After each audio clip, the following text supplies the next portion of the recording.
great kings of India. Today we are discussing a very interesting personality of our history, Chandragupta Maurya, who established Mauryan Empire and ruled a successful era at that point of time with the help of his teacher Chanakya. We can see the economic prosperity, reform, infrastructure, development during his era, and he is one of the greatest king of Indian subcontinent. So to discuss further about his personality, his administration, his army, we would like to invite the renowned historian, Professor Meeta Joshi, who is the head of the department of one of the prestigious college in Hyderabad, St. Anne's College for Women. So without wasting any moment, I would like to invite Professor Joshi. Meeta ji, welcome to the show. How are you doing today? Namaskar, Kanchan. I am fine. Namaste, Meeta ji. I am fine. What about you? How's weather? How's everything? Everything is fine. So today we are discussing about Chandragupta Maurya. So let's start to know more about this great king. I would like to start from his early life because I think we will go step by step. So, about his birth, there are many theories, but nothing is confirmed that when he was born. But the Buddhist accounts and the Jain accounts, they say that his father was the head of the Maurya clan.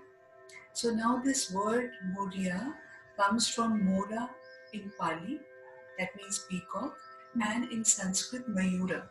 So his father was the head of the Maurya clan, and when he got killed, her mother escaped from there and reached Patliputra.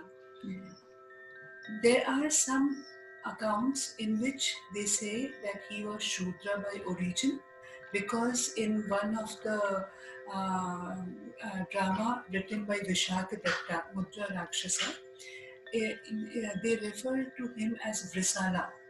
Vrisala means a Shudra, son of a Shudra.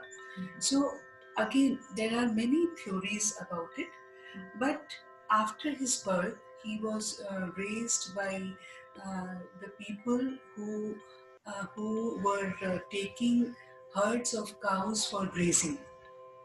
Now, when he grew up, he took his education in Takshila. Takshila was a very prestigious educational institution that time, and he happened to meet Chanakya. We call Chanakya as Kautilya. We called his original name was Vishnu Gupta, and Vishnu Gupta had a grudge on the Nanda king Dhanananda. So when Chandragupta Maurya met Chanakya, and then Chanakya took him as his disciple, and under Chanakya's mentorship, Chandragupta Maurya learned the tricks of administration, the tricks of warfare, so many things Chanakya taught Chandragupta Maurya, and both of them, they built a large army, a huge army from various places of the region and from outside the region also, and finally they defeated the Nanda king Dhanananda, and then Chandragupta Maurya established his kingdom, which is known as the Maurya kingdom. So it was not. Is it a difficult for? I mean, that point of time. Was it a difficult for a person who's coming from a commoner or that to a background of Shudra? He came from a very background. He came from a very humble background, and then, under the mentorship of Chanakya, he raised a large army, and then he defeated the Nanda king Dhanananda. Yes, so my point is that people accepted at that point in time. There was no uprising against this commoner because generally bloodline goes on any throne.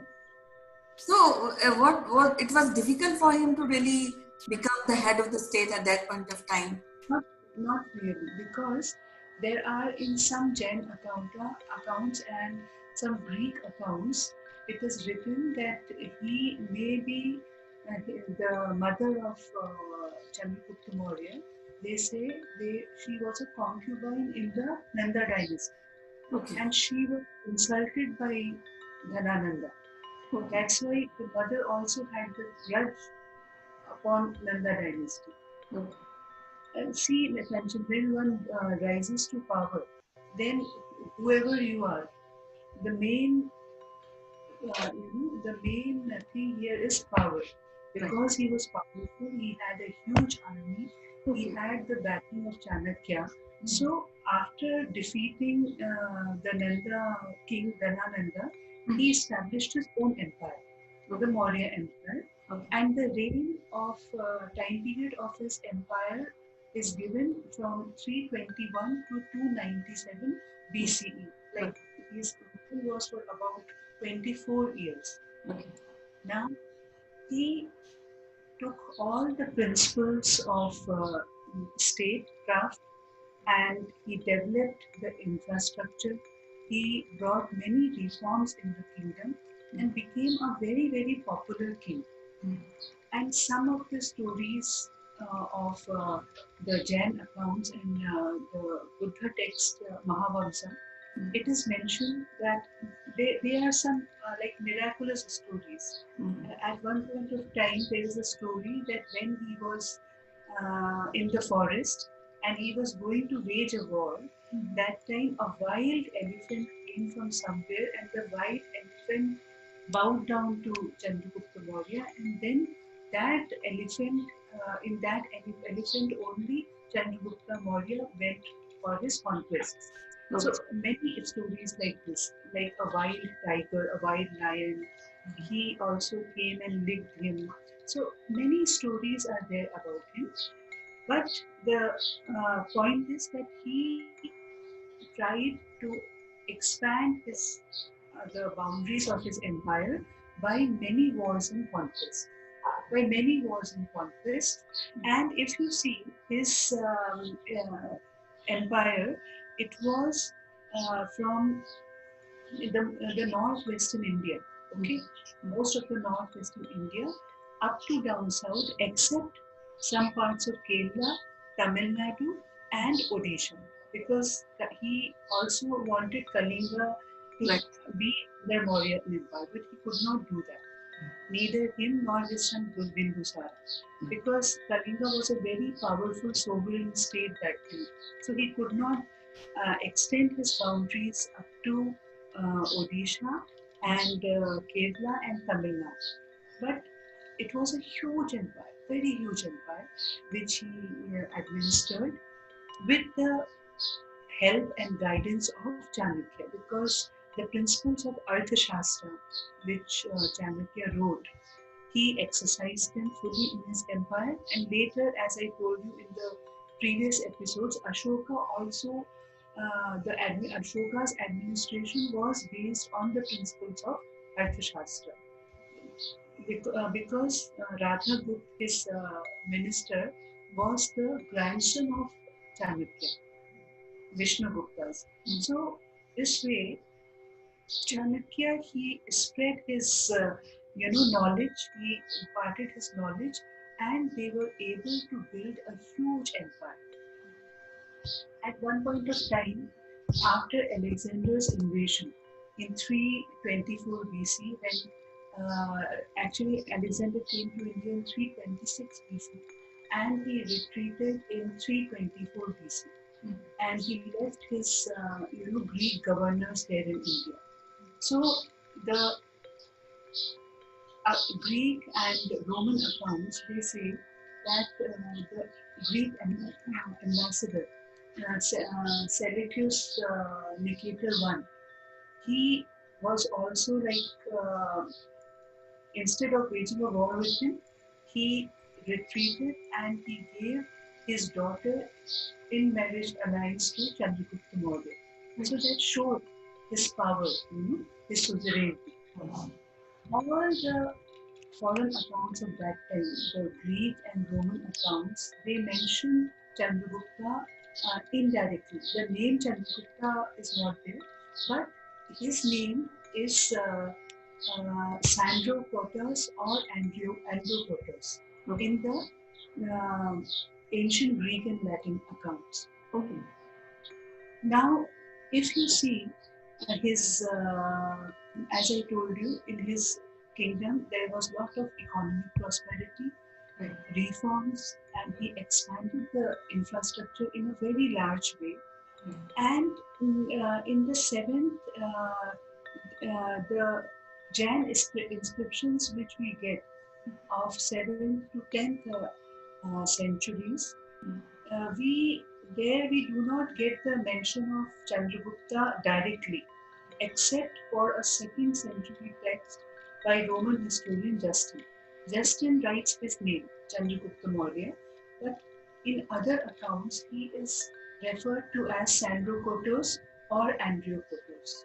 And they have written about his glory, his rule, that how good a king he was, how powerful a king he was. That all is mentioned.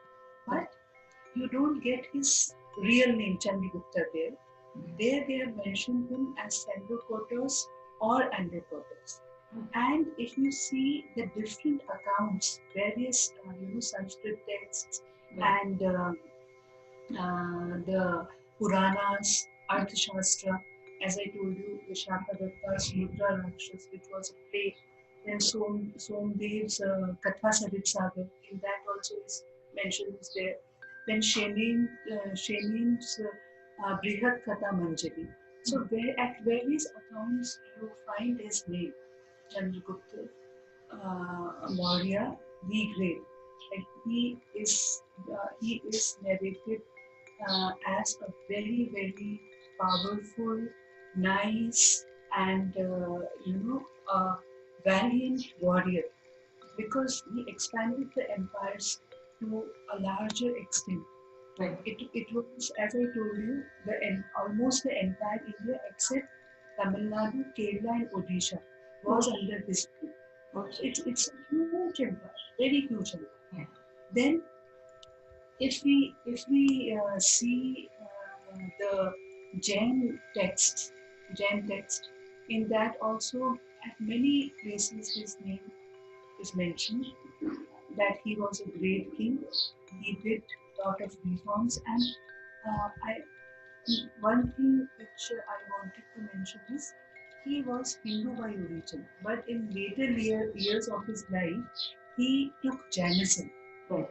And there is a story that one of the Jain preacher, his name was Bhadra Babu.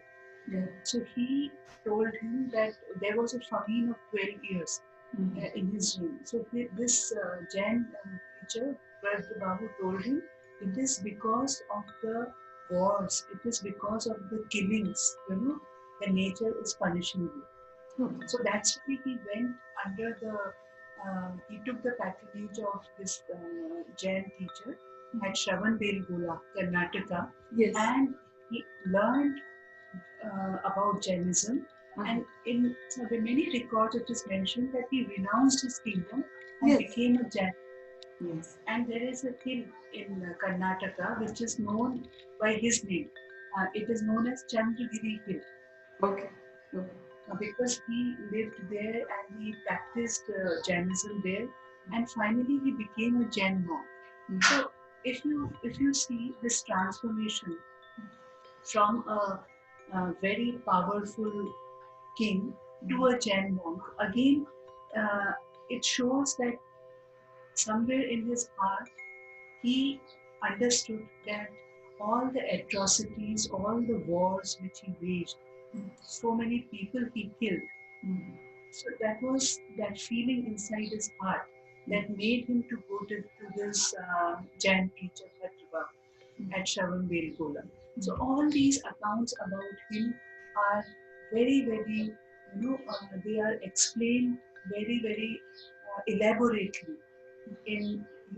As I told you, Roman, Greek, Latin, in all accounts you get the mention of the Maurya kingdom. And some of the this one Greek ambassador Megasthenes, he was in his court for 4 years, and Megasthenes wrote a book known as Indica. In Indica, he has explained about Chandragupta Maurya's character, about his kingdom, about his administration, about his army. You get a huge account of Chandragupta Maurya's reign from Megasthenes' Indica. So all these travelogues, and not only Megasthenes, but many other, as I told you, Justin has mentioned his name. Plutarch has mentioned his name. So many historians, Roman and Greek historians, have mentioned and wrote about him in a very good way. That he was a very good king, and the best part of his kingdom was there. That lot of economic prosperity was there in his kingdom. So if you go to a little deep, then why economic prosperity was there? Because his administration was such that each and every person in his empire was content. They were happy. All the things in the empire were smooth. That's why there was economic prosperity in his reign. So a very, most Indian subcontinent he ruled for a period of 24 years, except as I told you, Tamil Nadu, Kerala and Odisha.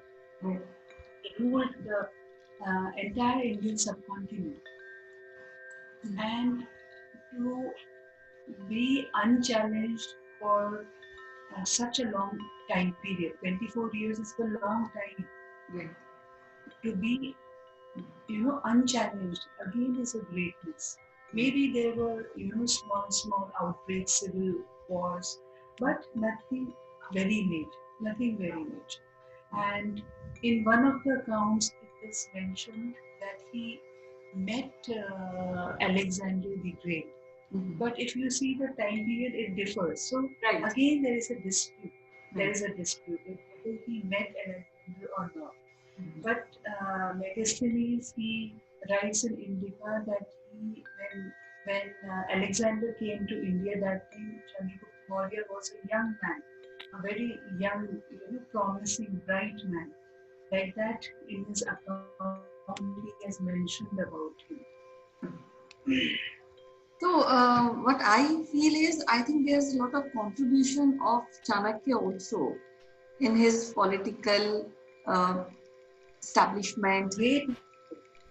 And of course, economic development, because there are many stories which are connected to Chanakya and how he has propagated his political theories for kings and for somebody who is enjoying power. So I think that also we have to count, we have to take in. It was a major factor on his personality. Chanakya had a very great influence on his personality, not only in his personality but in his kingdom also. Because as I told you, the principles mentioned in Arthashastra, if you happen to read Arthashastra, you come to know each and every designations, role, and what are the requirements. Everything is mentioned in Arthashastra. How a king should be, how a king should behave, what type of ministers he should have, and what policies they should make to keep the empire peaceful. Everything is mentioned in Arthashastra. So Chanakya was definitely a very big influence on the personality of Chandragupta Maurya and on the Mauryan Empire also. They go hand in hand. You cannot mention Chandragupta Maurya's name without Chanakya, and you cannot mention Chanakya's name without Chandragupta Maurya, because they both were very much together, and you see the influence of Chanakya on Chandragupta Maurya's life, on Chandragupta Maurya's character, in Chandragupta Maurya's empire. So everywhere it is very, very prominent.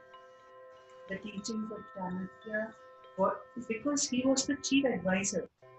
Chanakya was his chief advisor. So whatever he said, he implemented. Chandragupta Maurya implemented. So this was the key. Yeah, so I think this is very profound personality, and we will be discussing with points, and we'll take up administration and other aspects of his empire and his personality in coming series. But today it is so wonderful to talk to you, Mitaji, and discuss One more thing, Kanchan. When you see the Sangam literature, yes, the Sangam literature, in yes, that also Chandragupta Maurya's names mentioned is there. okay, So you can just make out that how great a king he was. yes, yes, In two texts, his name is mentioned. yes, And see, after so many years, still we are talking about him. yes, And our Indian Postal Service, they commemorated stamp on Chandragupta Maurya in 2001. You get his statue in outside Indian Parliament. So his impact is there, yes. very much there. Yes, all great kings India is still having their impact on the new generation. And if somebody wants to know about them, there are so many texts and so many pointers where they can find out.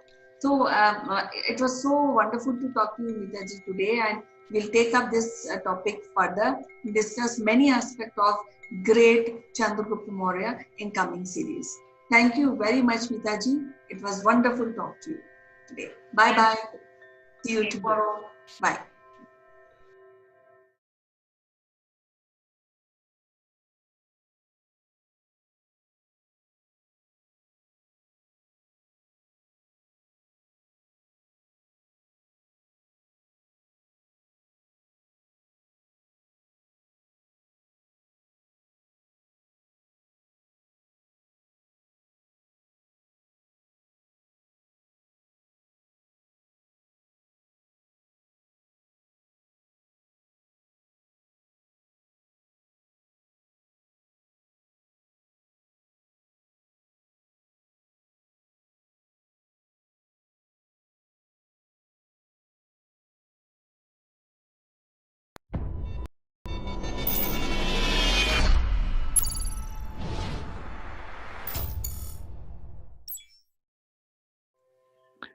Hello friends, this is Chandrakant from Akulmach Technologies, and today we would like to discuss about the latest tussle which is going on between Indian government and Twitter. They are loggerhead, and there are a lot of legal questions and answers are going on between the two parties. To discuss this further, let me invite my friend from UK, Mr. Naval Gund. Good morning, CK. Good morning, everybody. Another communication platform is coming up in the corners, and I believe it's called Coup. Is that right? So we're not going to be tweeting, we're going to be cooing. Absolutely, it's a coup, like a cuckoo. So it's an Indian version, a completely Indian designed micro blogging site.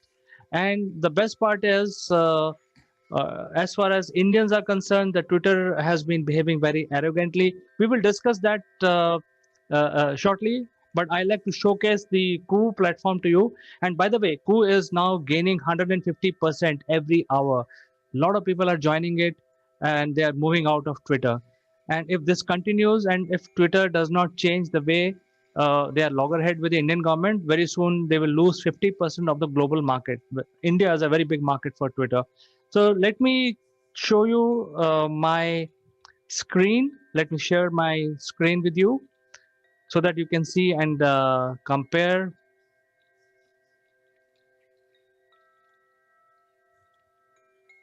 Give me a moment. Yeah, no, please go ahead.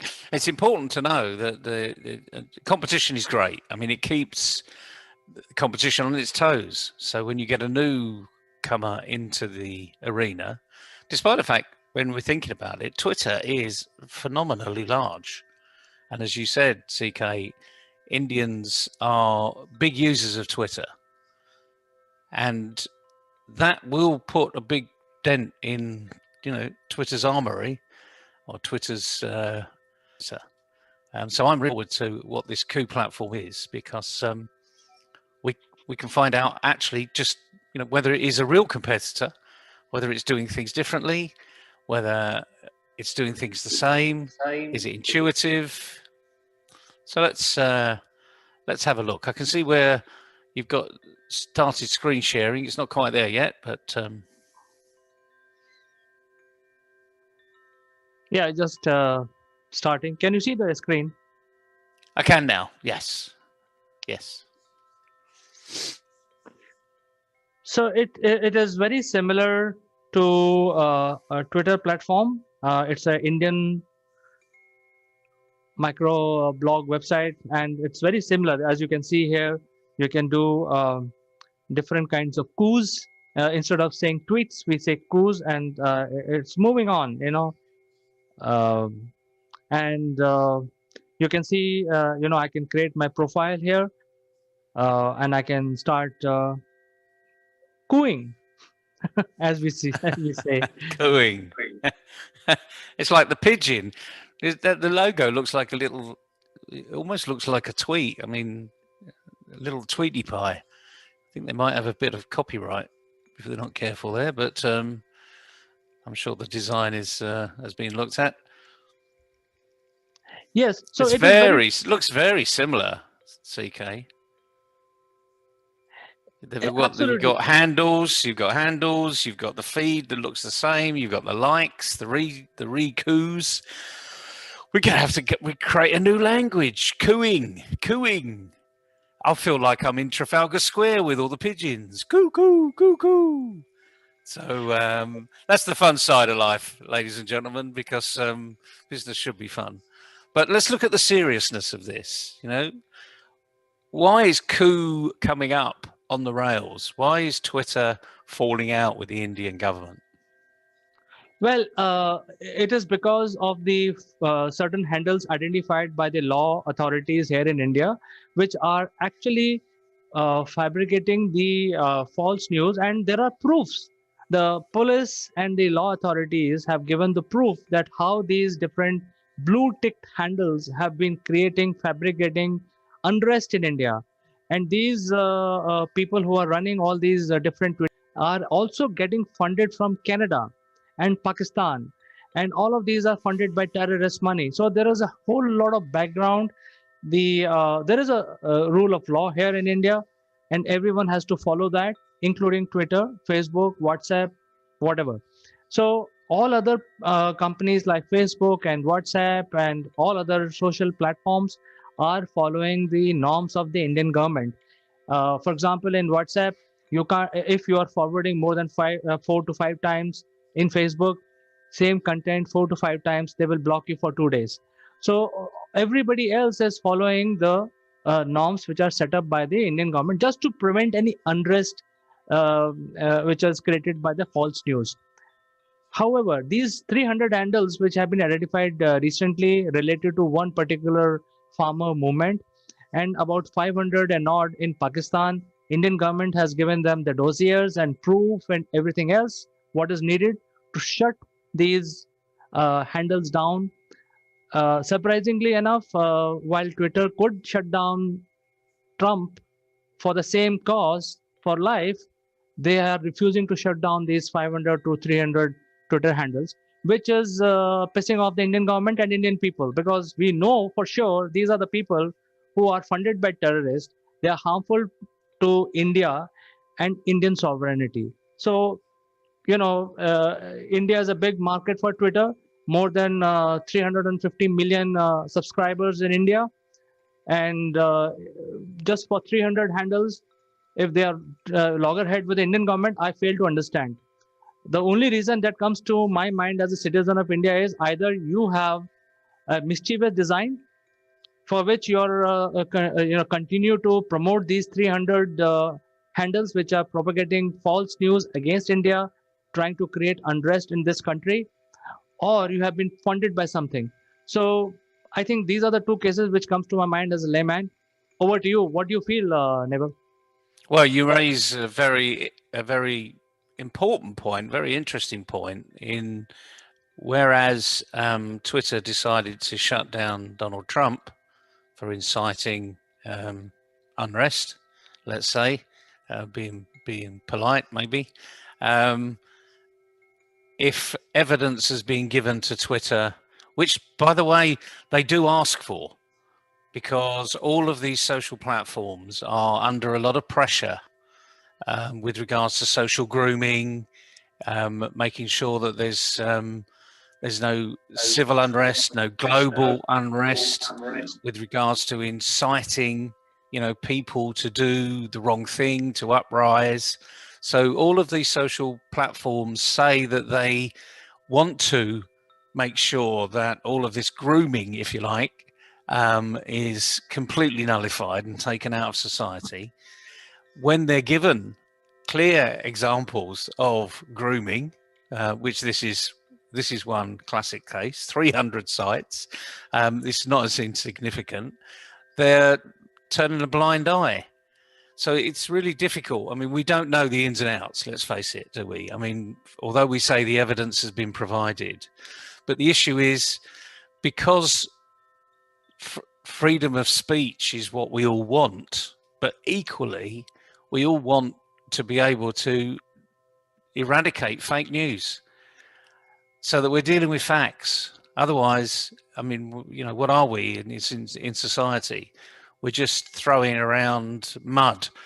So wherever it sticks, people like throwing around mud for some reason. And in this particular part of the world's evolution, the last thing we want to do is to be adding more and more fuel to a fire that doesn't exist.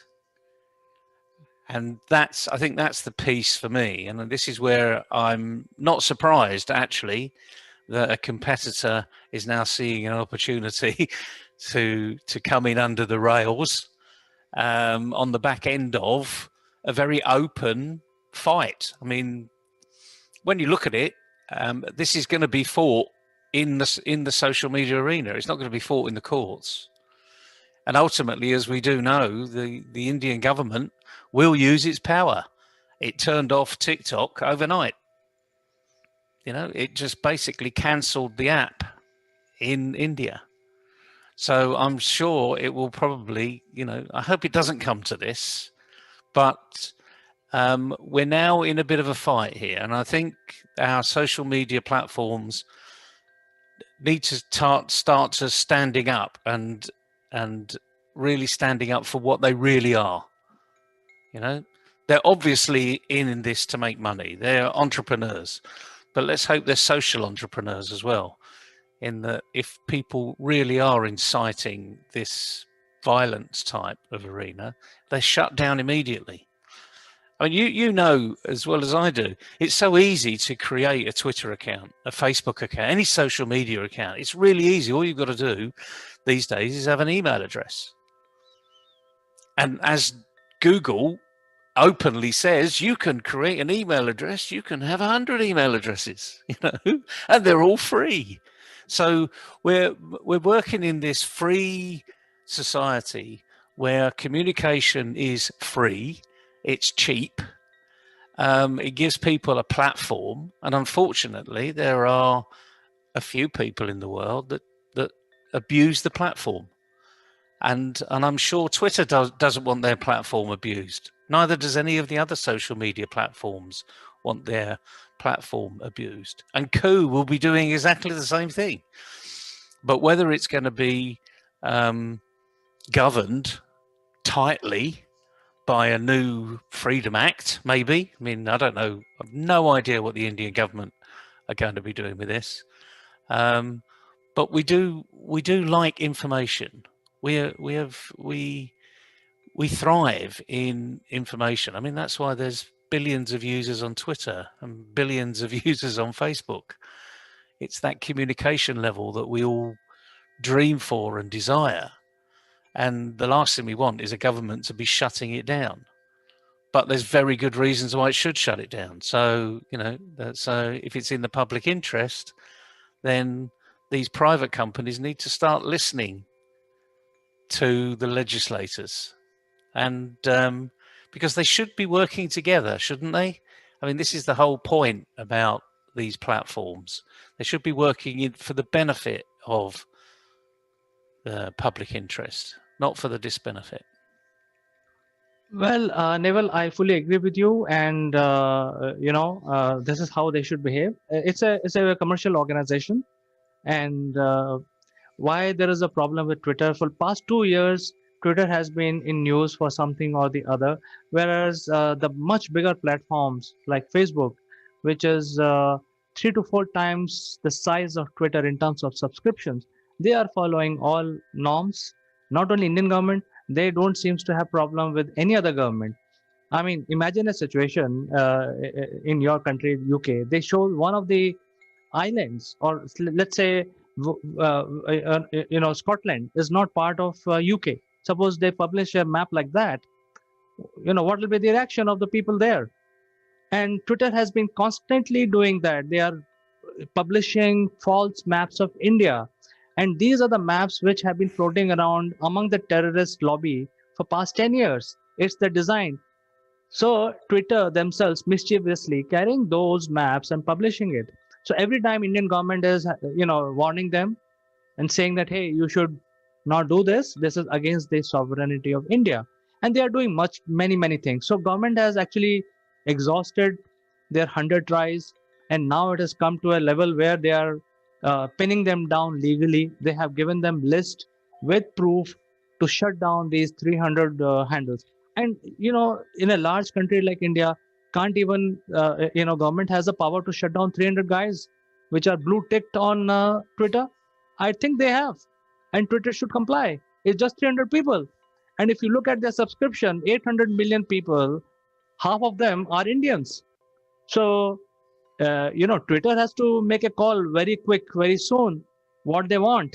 They want to get the money from the Islamist, uh, leftist, terrorist lobby, or they will lose out very soon half of their subscription base in India.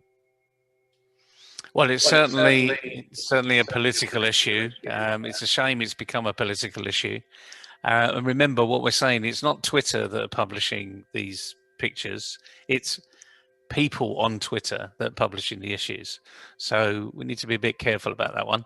But it's true. I mean, if I saw a site that was insightful, then I would report it. It even gives you an option to report it. This is a tweet that actually doesn't meet certain guidelines. You do wonder where that level of reporting goes, to be honest, because you just see it being repeated and repeated. But it is it's not even a fine balance here. It's an issue of public awareness in many respects, and people just going beyond the line. And if these people have gone beyond the line, then they need to be called to account. And this is where the private entities like Twitter, like Facebook, like LinkedIn, etc., they need to be held to account too, because they should be working together within the public interest. So it's a fascinating subject. We'll see where it unfolds. If we see an announcement over the next week that Twitter's been banned in India, we won't be too surprised, I'm sure. But the interesting thing from a commercial point of view, and a competitive point of view, cuckoo, we've already got a competitor, and it looks like it's gaining some speed. There are few organizations who have completely migrated away from Twitter, and they are completely on course, and they are announcing in their including Indian government, they have announced a warning to Twitter on coup. So that shows the level of loggerhead which is going on there. And just to share one bit of information, few days back, I was actually trying to wish my friends on birthday in Facebook. And what I did, I created one template and I was just cut paste because I had to wish 10 friends on that particular day. After the eighth try, Facebook blocked me for 2 days. They gave me a warning that you're trying to cut paste something, you're trying to spam, and it is not good for the community. So while Facebook being a much bigger player in terms of social media, they have brought these checks and balances. Even birthday wishes, if I copy paste more than 8 times, it is treated as spam. And on the other hand, Twitter is deliberately playing mischief on the name of freedom of speech. There is enough freedom of speech, but you can't have a hateful, insightful, against communities, false news, imaginarily kill somebody and create an unrest, whereas the person is alive. Those kind of mischievous things should be shut down immediately by these business houses.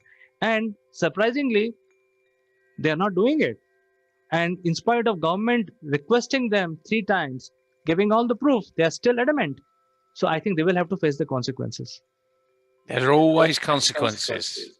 And, let's hope that they can see the light, because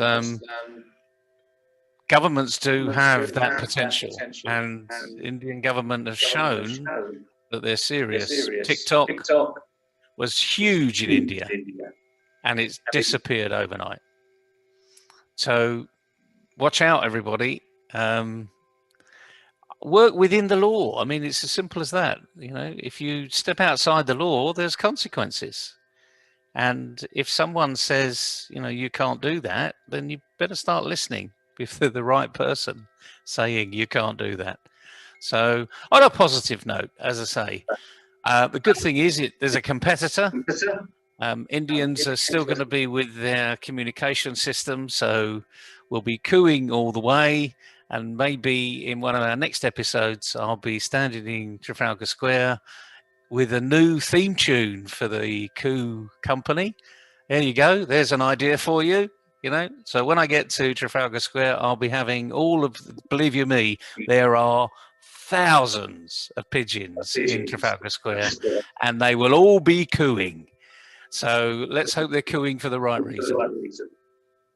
All right, Neville, thank you for coming and discussing this very important issue.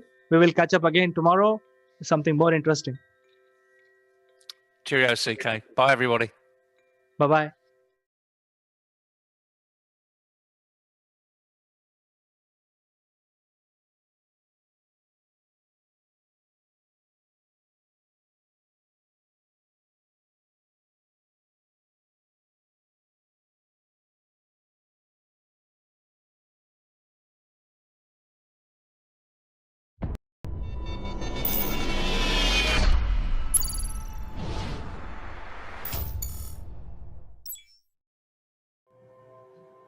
Hello friends, I am Kanchan from Akulmach Technologies and you are welcome to our show.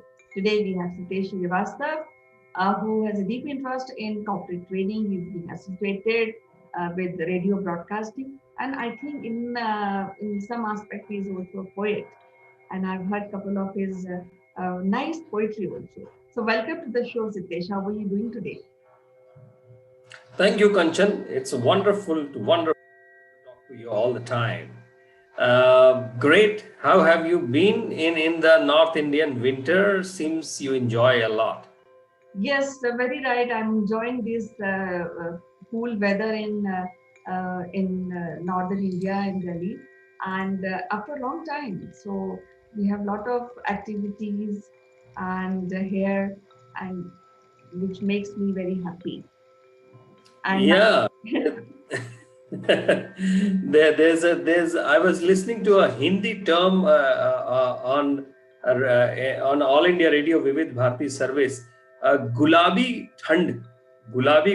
thand. So I'm not sure how that color got associated with that, but I can see that you are wearing a gulabi. So it's a very interesting topic today. Let's discuss. The moment I hear about films and movies, and suddenly there is some hope that still awakens me. yes, I am very excited because Yogi Adityanath, the Chief Minister of Uttar Pradesh, has identified a 1,000-acre land for the project conducting India's largest film city in Gautam Nagar. So we will be having a very profound, very big film city which is coming up in maybe in 1 or 2 years, and I'm excited because now after that you and me can go and sharpen our broadcasting skills, and I'm happy about it. What about you? Yeah, Kanchan, in a country like ours, things in some of those industries are consolidated at just very few places, and therefore, especially when we talk about Bollywood, it has always been concentrated in the Mumbai and Bombay regions. But I just want to understand why there is a need for having a film city beyond Mumbai, when we have Tollywood, Collywood, all of them in their regional spaces. Tamil movies in Tamil Nadu, in Chennai area, Tollywood is Kolkata area. Why there is a need for it? And I think maybe we should find it out more from an economic perspective. Yes, you raised a very good point on why we require a separate film city or a second film city. But in my opinion, it is very necessary. Though we have Tollywood, we have a film industry in Calcutta, but most of the production is done in at Mumbai, at Maharashtra. So many people, they go leaving their house and go to the city of dreams, Mumbai, and many times their dreams are not met. And all these kalakar and these heroes, artists, if you just see, most of them I have landed from other cities and made this Bollywood what we see today. So like if, from Amitabh Bachchan to somebody, Kangana Ranaut. So these people have moved from Himachal, from UP. So why not we have an industry which can representing the heart of India, because Uttar Pradesh is the is is is very big state, and why should not we cater the talent of this place and represent the culture also, because uh, films is a great way to represent culture and heritage. Well, Kanchan, that's what I said, that we should look at it from a business angle more rather than any other angle at this point, because Noida, or Noida Film City, as it is being said as, we already have all the news channels: NDTV, Z News, CNN, BBC, Sahara, News World, ET Now, and almost all the news channels are there. This is not a new concept. This is not a new idea. When you go to the Noida, when you enter into the Noida from the direct flyway, you can actually see the Noida Film City, and it's also a tourist attraction in that area. Not from now. It's nothing that is going to be created from scratch. So I'm perfectly okay for economic reasons, for creativity reasons, for people, not crowding Mumbai as it is, too much crowded city, from those reasons. And I think if it allows for a greater uh, creativity, great movie making experience, I think nothing stops this. And that's where I always feel that Bollywood produces 330 or 350 odd movies, and it's 11.5 billion almost rupees of advertisement revenue is being generated out of it. So we have to see, apart from the logistical and infrastructural issues, what has contributed to the Bollywood that we make it today. It's not only Amitabh Bachchan or Kangana Ranaut. We had Dilip Kumar coming from Karachi and Lahore, Rawalpindi, and Devanand and Raj Kapoor's from that undivided India also. So it is not a new phenomena. It is Bollywood has celebrated 100 years many years back. So people have been galvanizing around that city, and those aspects need to be studied. And that kind of environment needs to be provided to the Noida film city or whichever film city. Otherwise, just having a great studio experience may not bring enough results, because there are some great studios already in Noida area. And that is my whole point. And therefore, from a creativity point of view, as I said, India is a big country. We need not only a movie industry shifting to from one place to another, and but we need more film schools. We need more acting schools, and and also the message should not be that Bollywood is shifting out of Mumbai. It should be said that Bollywood is going to have an additional facility or additional area which is being developed, and that is where there will be a justice towards the film industry as such, what we call as an industry. Don't you think so? Yes, definitely. Because I feel I don't look this as kind of transferring Bollywood to different states, but I think that we are creating a new film industry which can generate revenue, create jobs, and of course show the richness of that particular state. And when we talk about Noida, you have pointed out rightly that we already have a film city, but now the project has enhanced in a bigger way, because we are creating. We have already have in Noida the Asia's biggest airport. So now things are more in a bigger shape. And when we are talking about creating the content or in films or in and television, I think there will be a boost towards that creativity, because making an infrastructure doesn't help. But I think this time, people who are associated with these projects are more concerned about producing good. And if they have work, and if they are doing good films and which are connecting to the root level of the state, I think that will create a revolution in film production and film business. Because as of now, I feel there's a lot of pressure on Bollywood. So I think there are two ways. First is extension of creativity. Second, little more cleaner and more. The concept has already has more ideas to generate, because India is not short of ideas, and we as people of India cannot depend at one place. We should have multiple. Why in UP? We should also have in Himachal. We should also have in Kashmir, because somebody is making a film on Kashmir.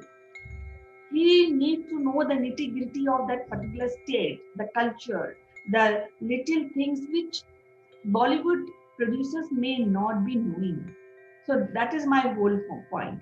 So if any industry, especially the cultural initiated industry is associated with that particular place, they can come out more genuine and more grassrooted ideas in creativity.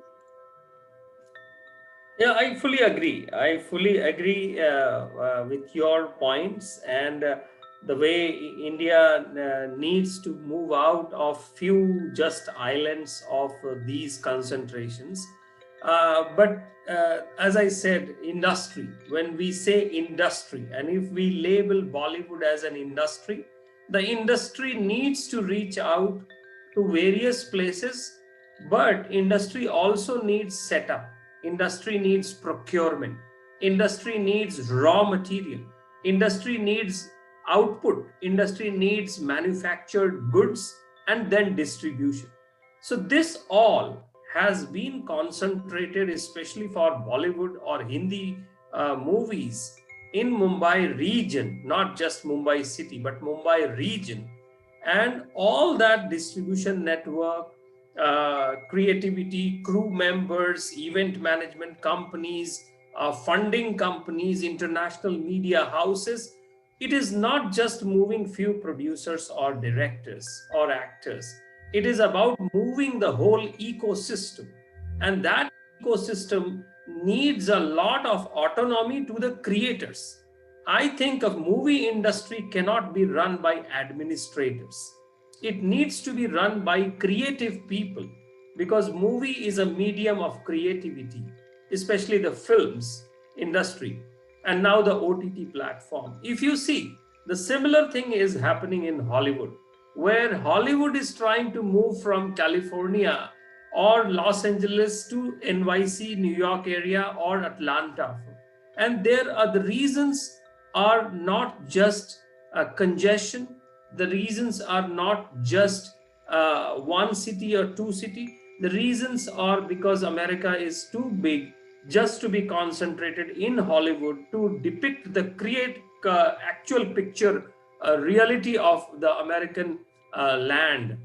And therefore there is a movement in Atlanta, there is movement in Texas, there's a trying to move in Florida from Hollywood, and there are economic reasons for it.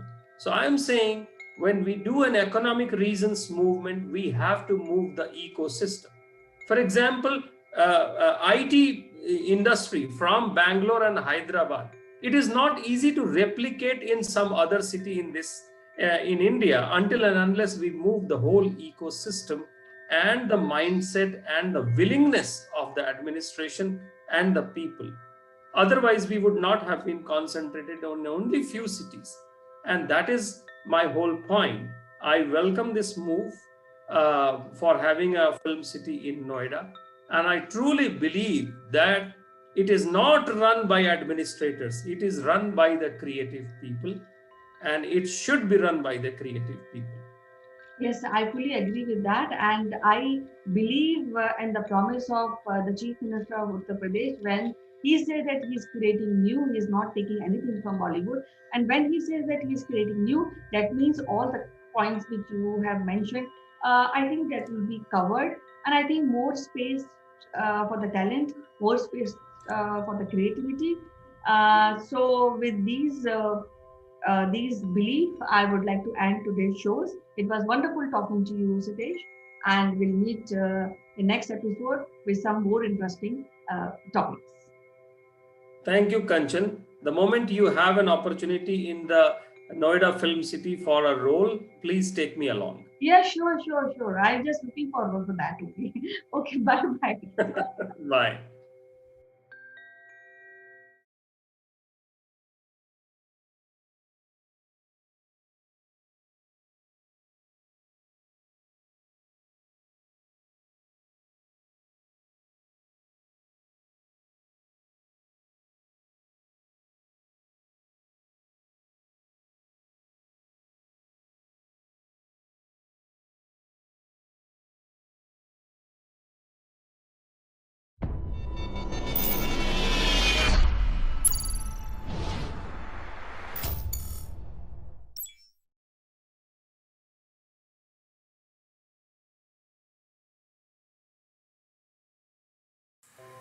Hello friends, this is Chandrakant from Akulmach Technologies and welcome to Top Brass DQ.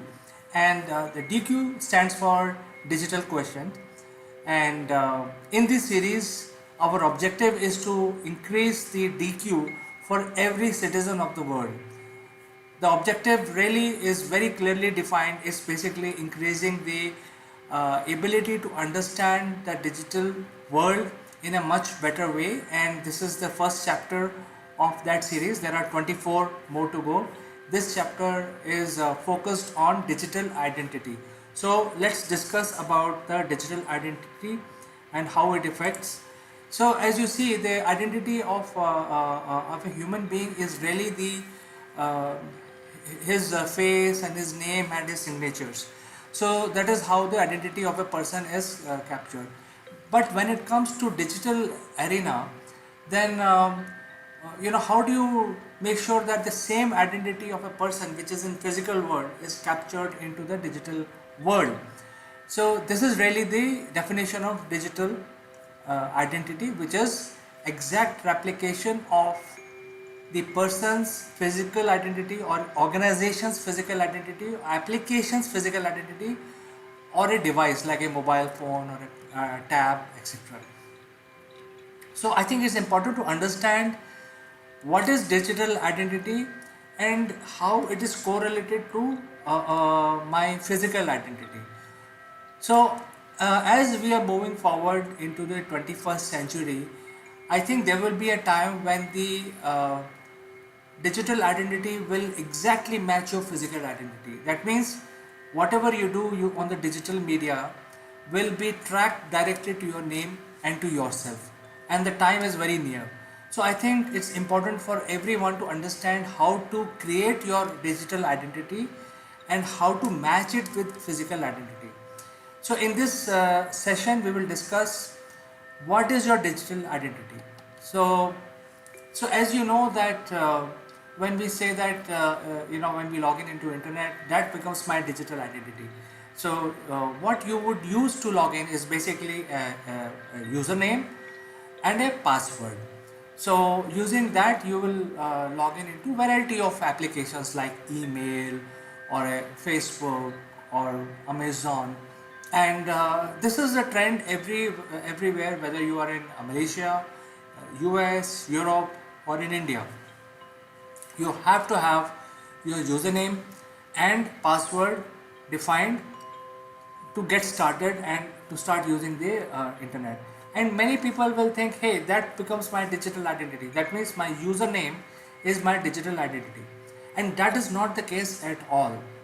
See, what happens is after you log in into system, you may use the system in variety of ways. You may use, if you are a businessman, you may use to see your stocks. If you are a student, you may see it to study online or to check your scores. Um, if you are a casual user, you may want to share your pictures. You may contact your friends via Facebook. If you have an opinion about some subjects, you may tweet using the Twitter platform.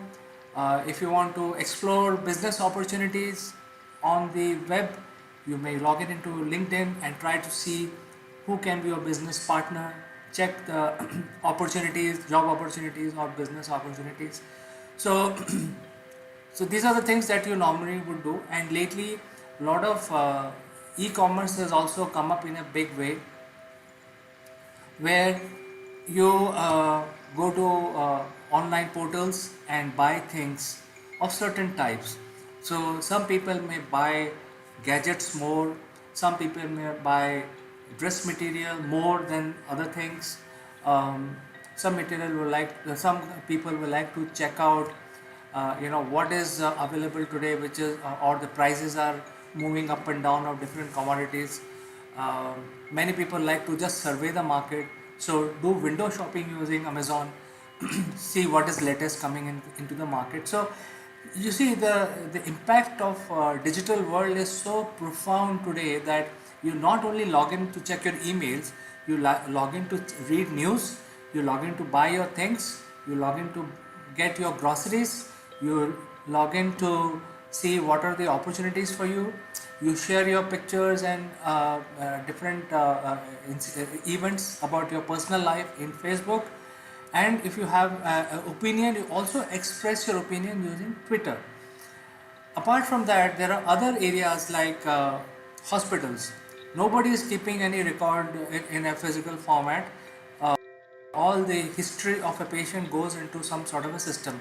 It is immediately digitized, kept it as a record.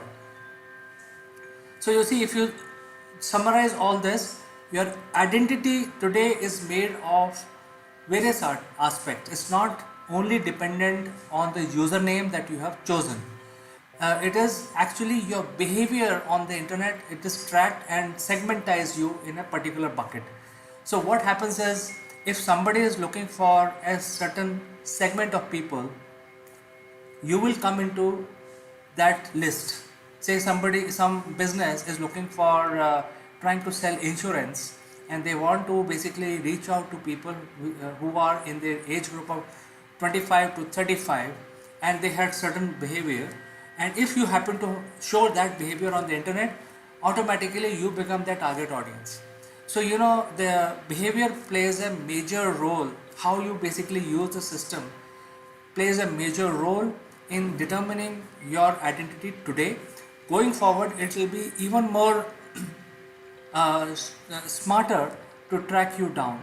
So it's not only your username, it is how you basically use various systems on the internet, and that becomes part of our identity. For example, if you're doing a review of legal systems, so the chances are either you require some help, so lawyers can proactively reach out to you, or you are generally concerned about legal system, you want to give an opinion. So the legal fraternity would be informed that so and so person is trying to make inquiry in the legal system. So you see, it doesn't matter what name you have. You can name yourself Casanova, but it won't matter because your identity is a combination of various factors today, and everyone in the world must know how their identity is being maintained or being viewed on the internet. So it's important. So I think we have understood what is the digital identity, and we have to see that our identity is not misused. Uh, Things like your personal physical appearance has identification mark. If you fill out any application today for any admission, they will ask your identification mark. So you would say, hey, I have a mole on my forehead, or I have uh, 11 fingers.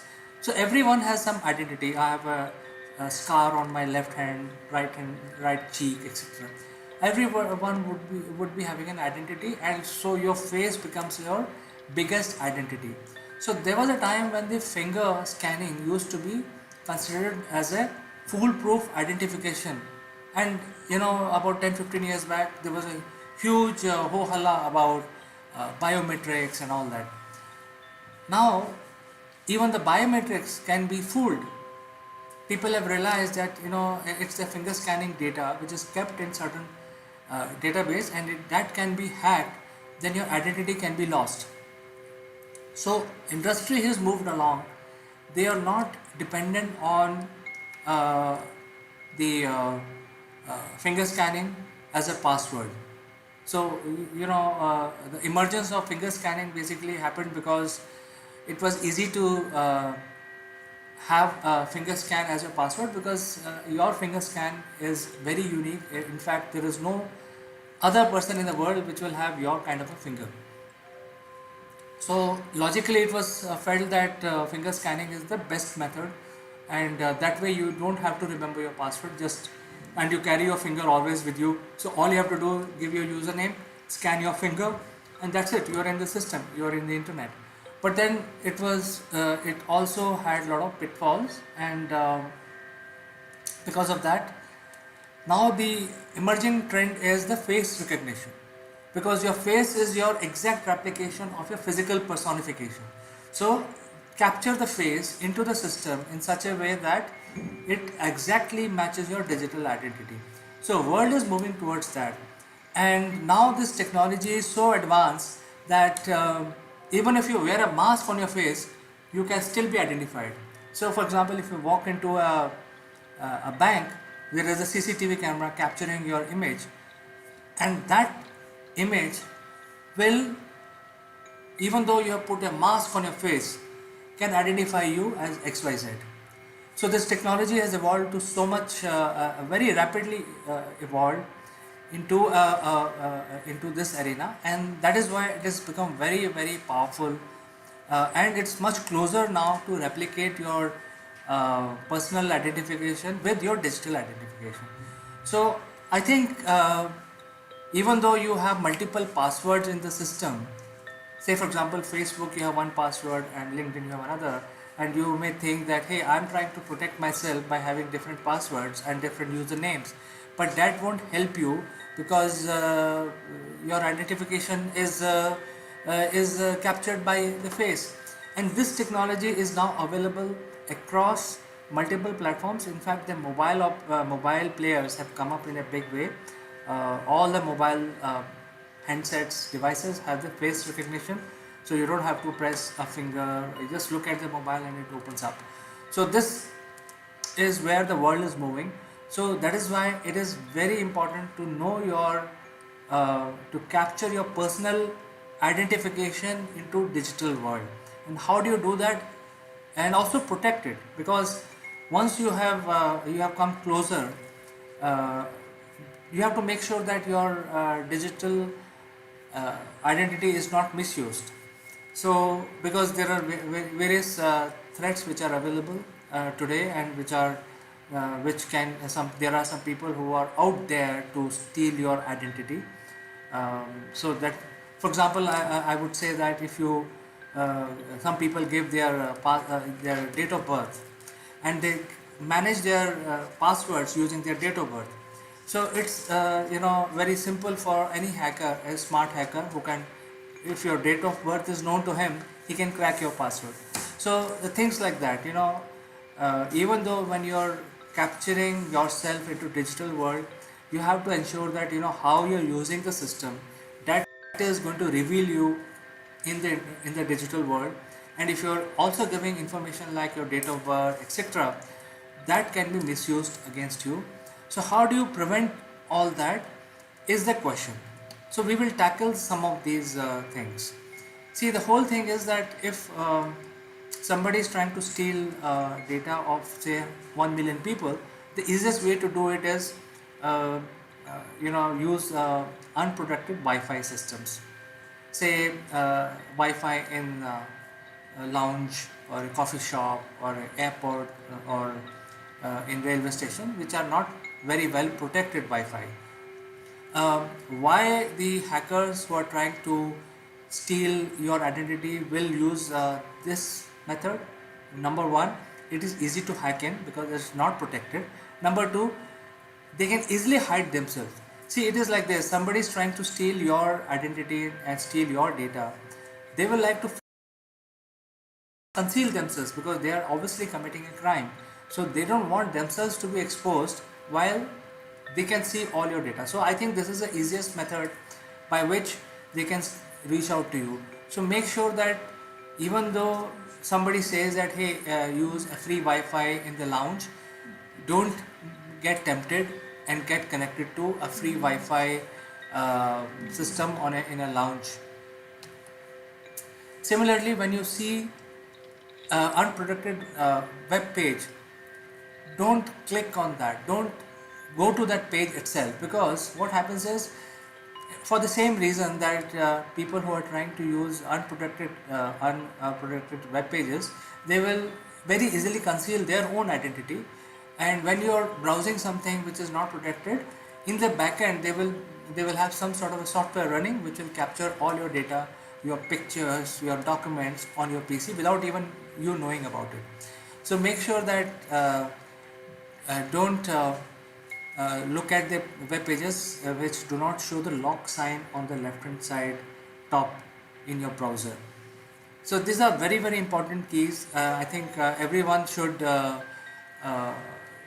make sure that they don't look, have caution not to look at the unprotected websites. At the same time, a lot of phishing activity happens. So what is phishing? It's basically some a bad person sends you an email posing as your banker, for example.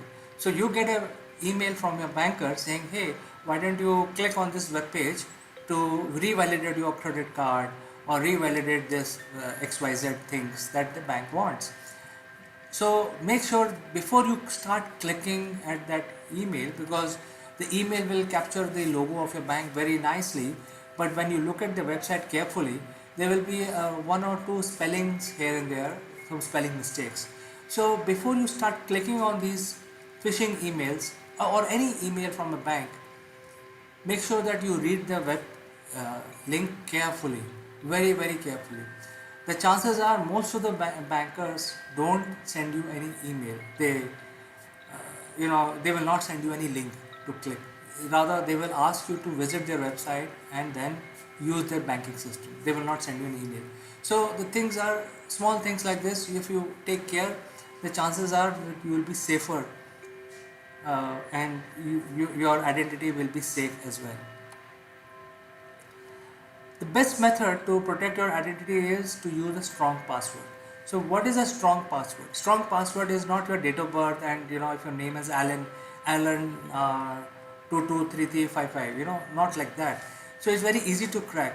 What you have to do is basically uh, give special characters at special, use alphanumeric, sometimes capital letters and sometimes small letters, and also use special characters which are very difficult to crack or very difficult to imagine, because the special characters like star, hash, they do not correlate to anything in your personal life. So it's very difficult for anyone, even your known people, to crack your password. So make sure that your passwords are very strong. Use special characters, use combination of capital letters and small letters. At the same time, change your password frequently.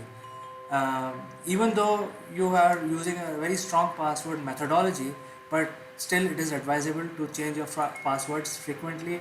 Make sure that you have the two-factor authentications enabled across all platforms. So if you follow this the strong password, chances are the systems will be much more secure for you, and people will not be able to hack into your personal data. And the last is privacy policies.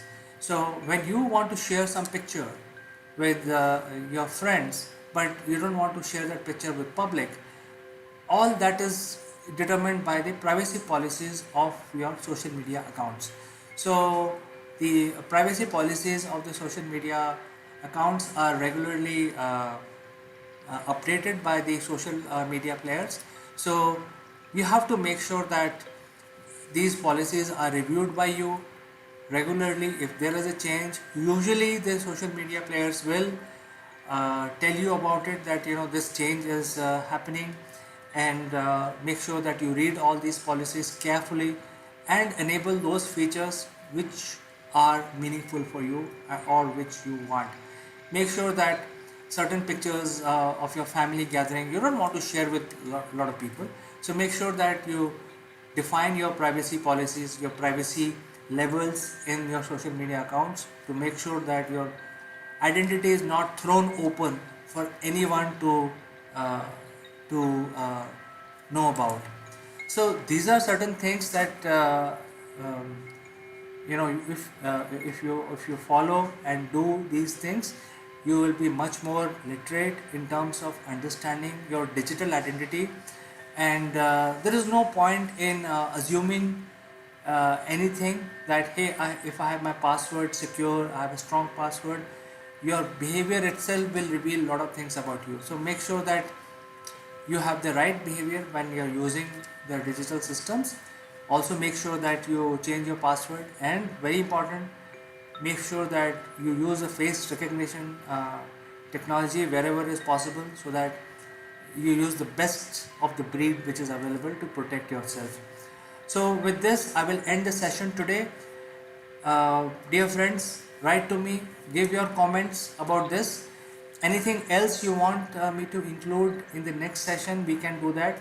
I can take up the questions raised by you in the next session. But until then, I like to say goodbye, and I wait to hear from you. Bye bye.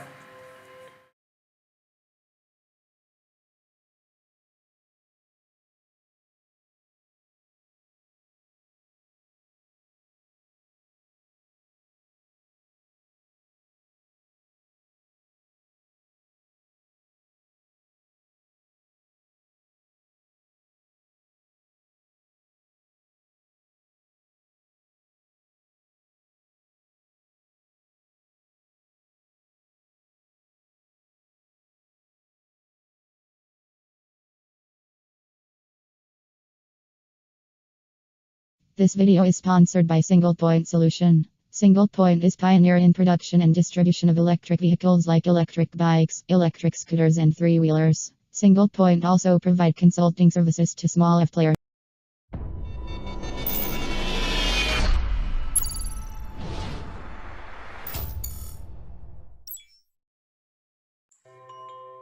Hello friends. friends, I am Kanchan from Akulmach Technologies and you are welcome to Top Brass. Today I would like to introduce to our distinguished guest, Dr. Sabyasachi Rath.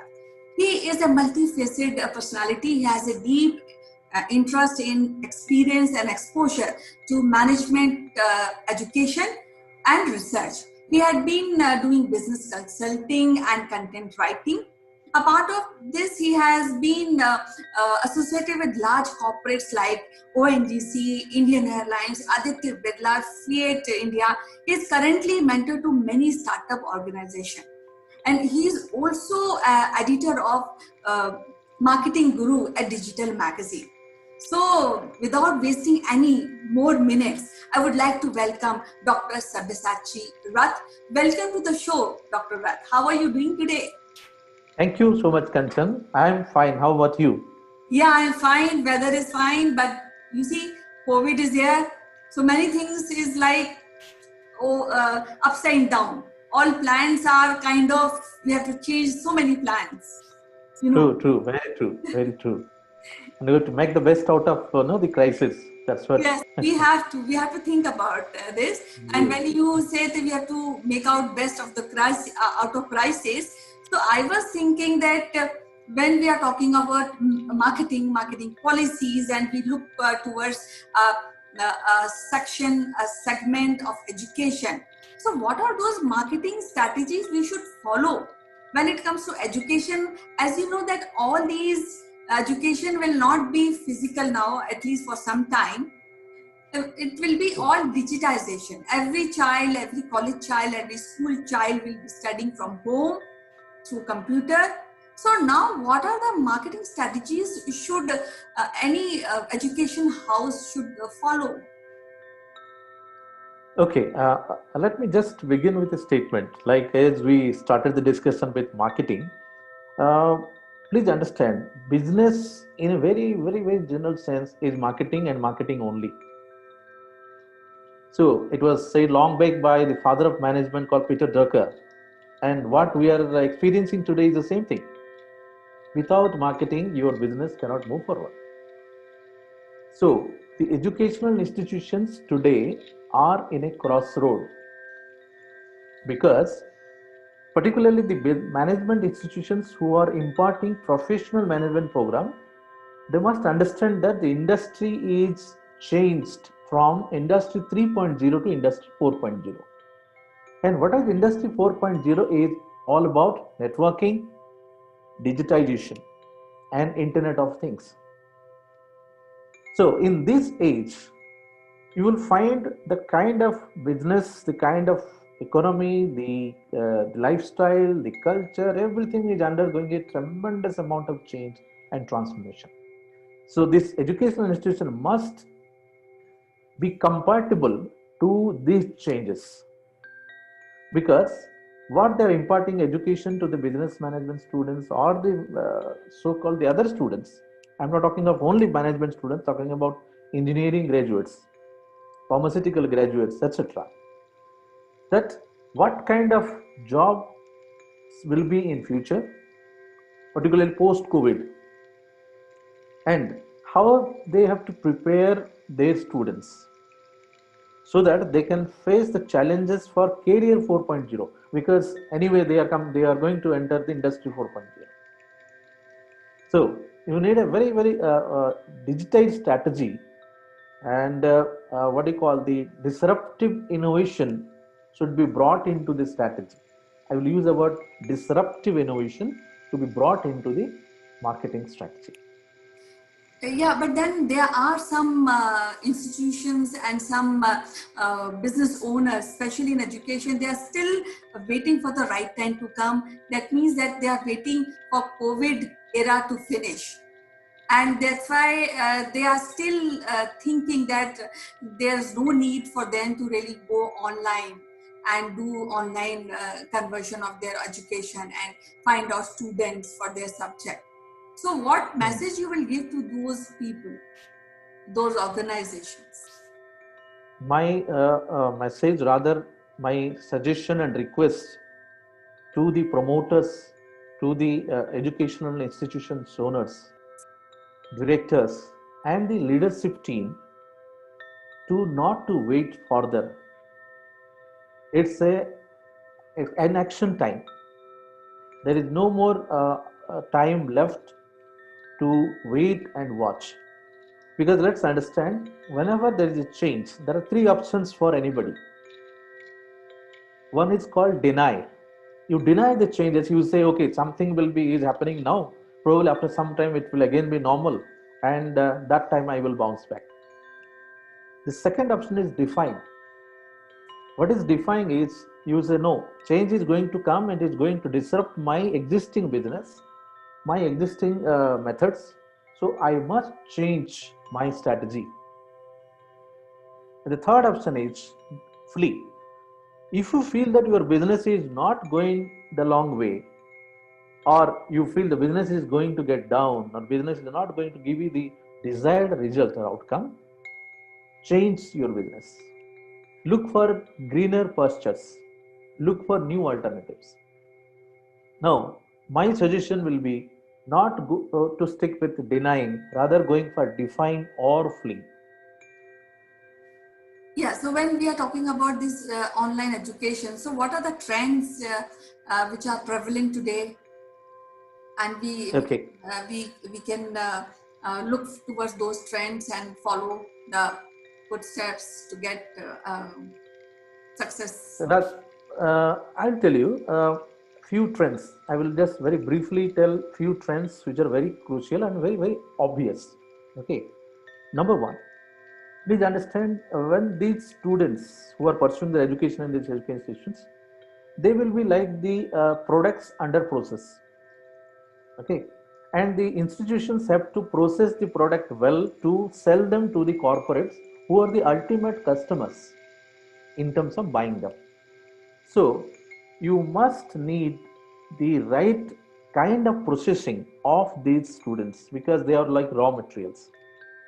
I'm using this input process output model to understand in a simplified way. Okay? So to make that happen, they must start with, it is high time, with outcome based learning. Let us talk to industry, find out what the industry looks for. For example, if I am talking to the Big Bazaar group or the Geo Retail, look, take the requirement, take their JD, job description, what they want, and work backward, come to the classroom, teach them, train them, so that they can be placed or they can be absorbed by the industry. Earlier, what was happening? It was the other way around, where the curriculum was fixed by the professors, by the institutions. They were taught. After the student was ready, they were trying to sell them to the organizations in terms of job placement. Right. So now it should happen in a reverse direction. Right. Second thing, please understand, all said and done, education, learning management system or learning environment will be digital, definitely. So in a digital environment, you have got different kind of challenges for training the students. So here, you have to come from the teaching mode to the training mode. There is great difference between teaching and training. Right? You cannot just flaunt your PowerPoint slide and pass the time for 1 hour, 2 hours. So, because the attention span of students are very less today. So therefore, your delivery should be very focused, very practical, pragmatic, and application oriented rather than theory oriented. Yeah, but I think that due to this new change, and I feel that there is a lot of skill gap also. So, Yes, exactly. what are the challenges currently this education sector is facing, and what are the action one should take to overcome that? As a few points you have already discussed, but what are the challenges which these education institutions and students are facing? Now, please understand, among the challenges you will have, earlier our perception in general was that anybody who is qualified, who has got a degree, can compete for a job, which is no more the case now. Now, skill set will be the first determinant for getting into any kind of employability. Now, when it's a skill, we are talking about one skill which is very basic, that is called the computer skill or internet skill or technology skill. So technology skill will be a by default skill. Like earlier we were talking of literacy. Anybody who was able to sign was called literate. But today, you are literate means you are computer literate. Right? So they must be literate in computer, in technology, at least the basic skills. Then second, what kind of functional skill or business skills you need to have so that the industry will absorb you. So here, that's why we're talking about the outcome-based learning. Now there are very new courses. Demand for data analytics, demand for artificial intelligence, machine learning, cloud computing. Even in legal cases, we are talking of cyber law because everything is going to be cyber. So these are the new age courses or programs in which the students should be trained and in terms of them to develop their skill set. So I will suggest two things here, either upskill or reskill. What is upskilling is, suppose you are a sales executive working, you need to also understand the CRM applications. That is upskilling. You need to understand salesforce.com, how it's operated. Whereas in reskilling, what you do, you change your existing skill set and get into a new skill set altogether. For example, a management students getting into artificial intelligence or machine automation will be a reskilling. Right. So organizations will also focus on reskilling and upskilling their employees. Therefore, the education institutions must focus on these areas, which are basically I'm talking about industry 4.0 courses. Then only the viability of the educational institution will be. You have pointed out very crucial points we discussed today, and we will be discussing tomorrow regarding upskill more, and of course discuss about the skill gap and how to overcome that. It is wonderful talking to you, Dr. Raj, and I think the viewers should have got a fairly good idea how things are changing and how to cope up with this new change era. So thank you very much. See you tomorrow again. Bye-bye. You take care. Bye-bye. Thank you.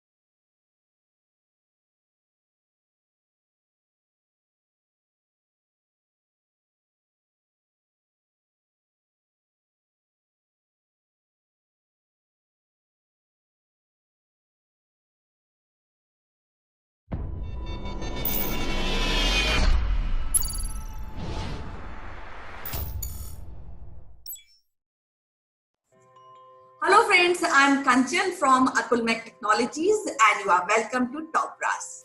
So today, as you know, we have Sitesh Srivastava from Johannesburg, South Africa, and he has a deep interest in corporate training, and he has been training a lot of professionals, marketing professionals, IT professionals, and he is a very good orator. He has been doing some radio shows, they are wonderful. So without wasting any time, I would like to welcome Sitesh Srivastava.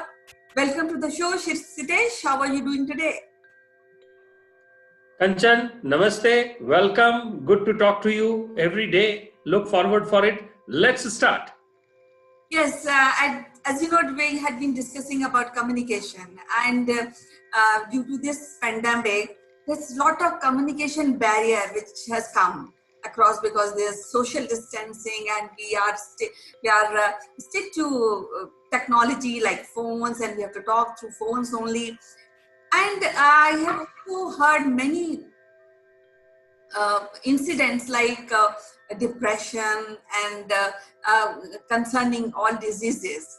So what I feel is that communication is very, very essential, and we should try to speak straight from heart rather than hiding it or not speaking correctly or not speaking honestly. So I think everybody should have a habit of communicating from heart and come out with the ideas and desires, isn't it? Kanchan, you mentioned about speaking from the heart, and I must tell you, the best kind of communication, the best speeches, the best communication comes from the non-verbal part of it, which adds to the glory and the glamour of what is being said by the mouth, by the words.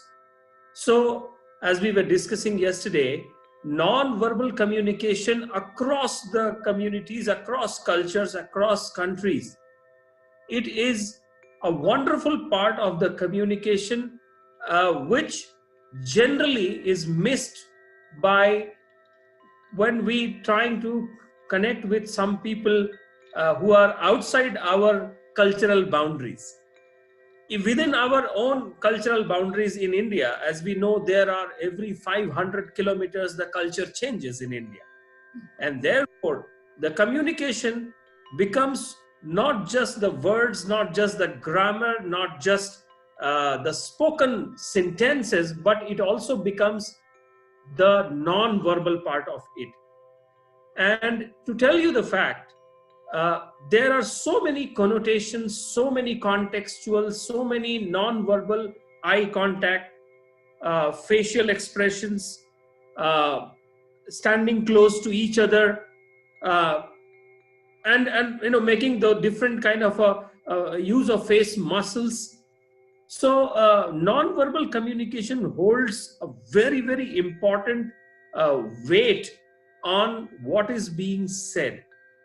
And I always try to give it by examples. As you know, in Japan, where I have worked for a long time, we have seen they do bow in front of someone, and bowing in Japanese culture is showing a mark of respect.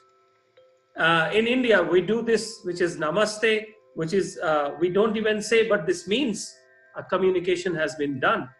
In Japanese, if someone has to say, don't do it, they do it like this. This is called don't do it. They call it dame. Then if something is okay, this is the way they say it in Japanese, okay. They don't say anything about it. If this is like this is more about like money. I don't have it, or I have it, money. I do it for money. So these are this is just a small sample of non-verbal communication. And all the great speakers, all the great communicators that we have known in the recorded history, they had this gift of gab, non-verbal communication techniques, because like a poet would say, Kanchan, the heart speaks better not in terms of words, but in terms of expressions. And most of those expressions are non-verbal. Yes. What do you say? Yes, very well defined. And I think that if it is a good communication, then it's like a therapy, and people enjoy listening again and again. And if it's a bad day communication, then it leaves a bad taste. So communication is very powerful, and when we are discussing about gestures and the body language, which is the internal part of doing a good communication. So when we are That's right. Yes, when we are talking about gestures, would you like to say we had been discussing gesture, but in the Indian context, how we can improve, and what is the best age to put children in doing a good communication, and they should enhance their communication better. So Kanchan, we teach our children, our youngsters about communicating more in terms of words, more in terms of sentences, more in terms about spoken language part of it. What we really want to do is that we must actually inculcate the gesture part of it in any communication, the gesture, the non-verbal part of it, and trying to bring a balance between the spoken word and the non-verbal part. That is what we need to bring into a daily practice with our children, with our students, with our youngsters. More so in this today's highly addictive digital world, the interpersonal skills, I see there a drop because of the not a single spoken word being used, rather than a written word is more commonplace. Now in written word, someone writes it and someone reads it, and when someone reads, there is no control over the mental image that the reader makes after reading that.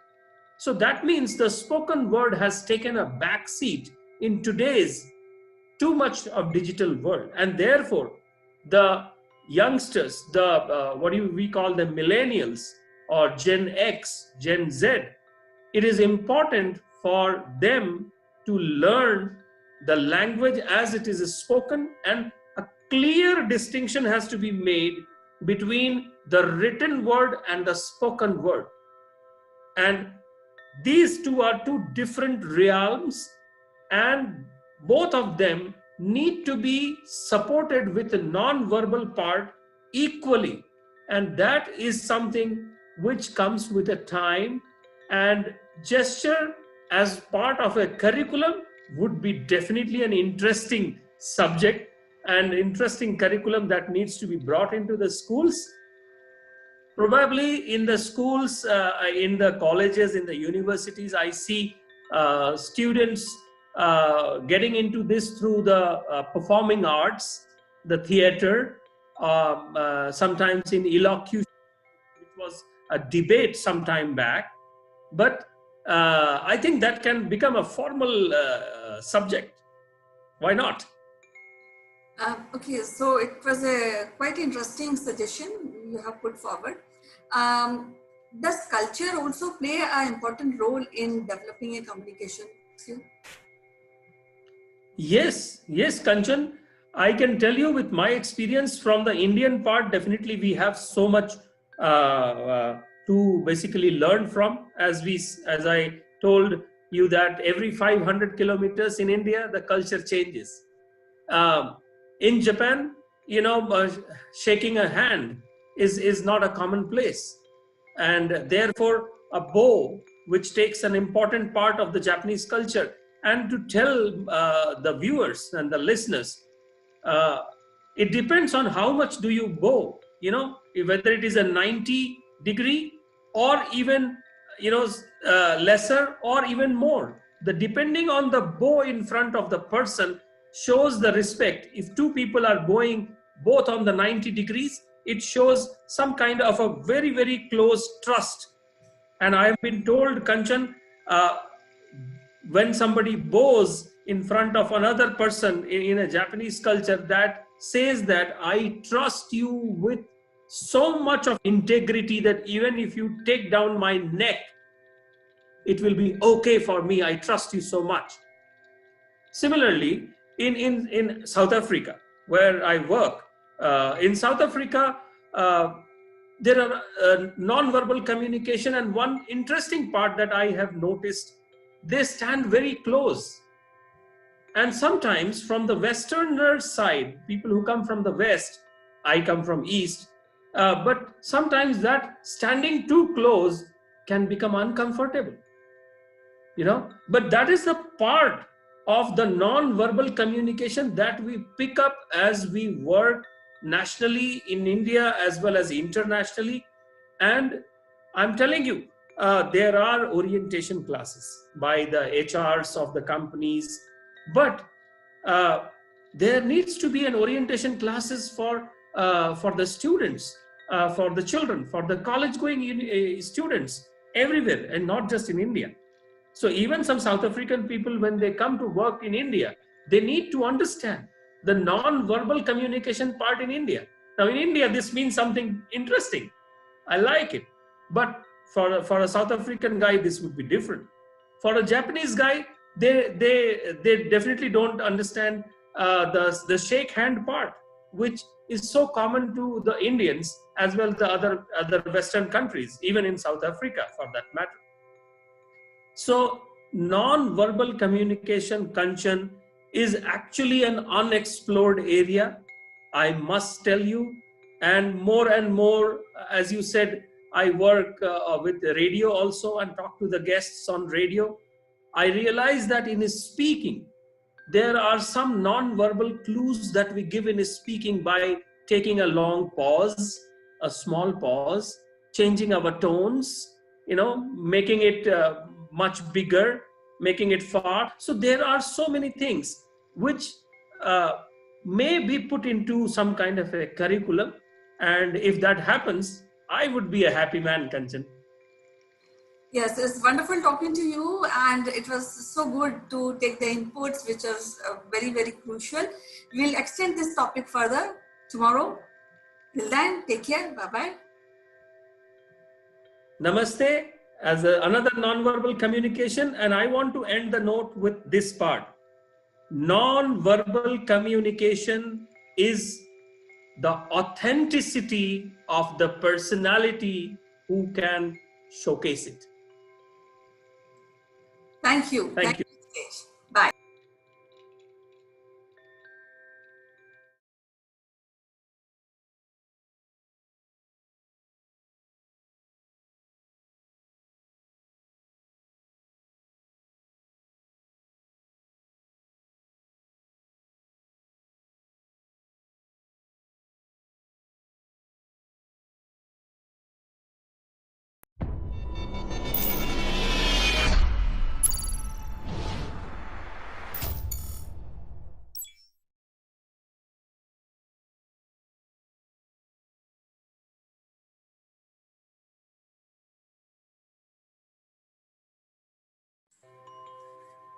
Hello friends, this is Chandrakant and welcome to Legal Matters.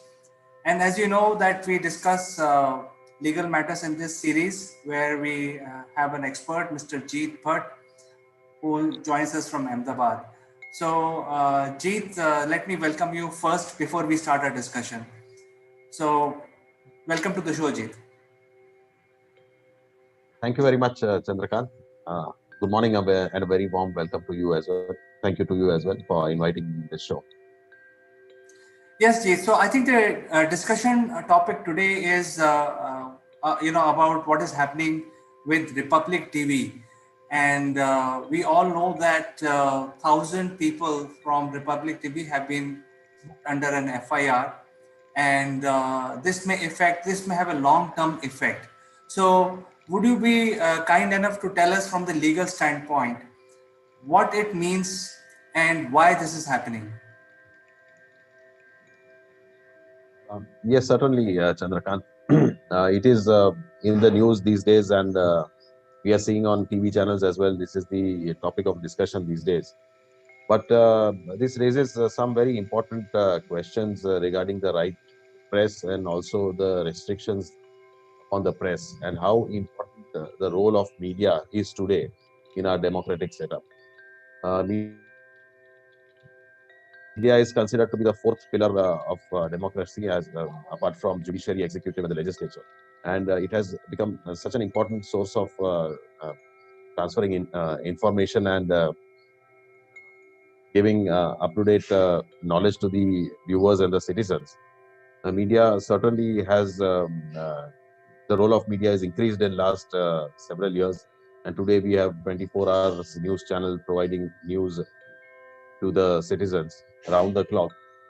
But right now we see there is a lot of investigations and FIRs being registered against media houses, especially what is happening against Republic TV and against Arnab Goswami. So basically in last a couple of months, around 4 FIRs have been registered against Republic TV and its anchor as well as its owners. So it started from the Palghar incident in Maharashtra, where first FIR came to be registered for instigating communal tension and spreading hatred. So this was the first FIR. Then thereafter, the second FIR was registered with regards to the migrant problem in Bombay during lockdown. And thereafter, another third FIR was with regards to this TRP rigging case. And fourth, recently, last week, the FIR that is registered against the Republic TV is for the the story which was published on 22nd October regarding the biggest story tonight, the show, wherein allegations were leveled against the police commissioner of Bombay. And the FIR says that the story, which was aired on 22nd October, tries to incite disaffection amongst police personnel against the police commissioner and also maligns the police image. So these are the 4 FIRs which have been registered in a couple of months' time. And probably, as it is being said by Republic TV, that this is a witch hunt and at the hands of the top leaders of Maharashtra. But the matters have reached the courts and the courts are hearing the matter. But this raises two important questions. One is the freedom of press, and the second is what are the restrictions or reasonable restrictions that can be imposed, and whether the freedom of press is absolute and unfettered, or whether there can be any restrictions or there can be some reasonable restrictions which can be put on the right to press in India. With regards to this TRP case, the facts which have emerged are that uh, some houses whose TVs have been fixed with barometers were they were bribed to watch certain channels, so the certain channels TRP ratings would come high. And one of the TV channels, as alleged, is Republic TV, and the other two TV channels are some Maharashtrian local TV news channels. So this is the allegation against them, and this against all these FIRs. Petitions have been filed before the High Court for quashing of these FIRs, as these FIRs, the accused say, are an abuse of the process law, and the matters are still pending before the High Court. Even one matter reached to the Supreme Court, and the Supreme Court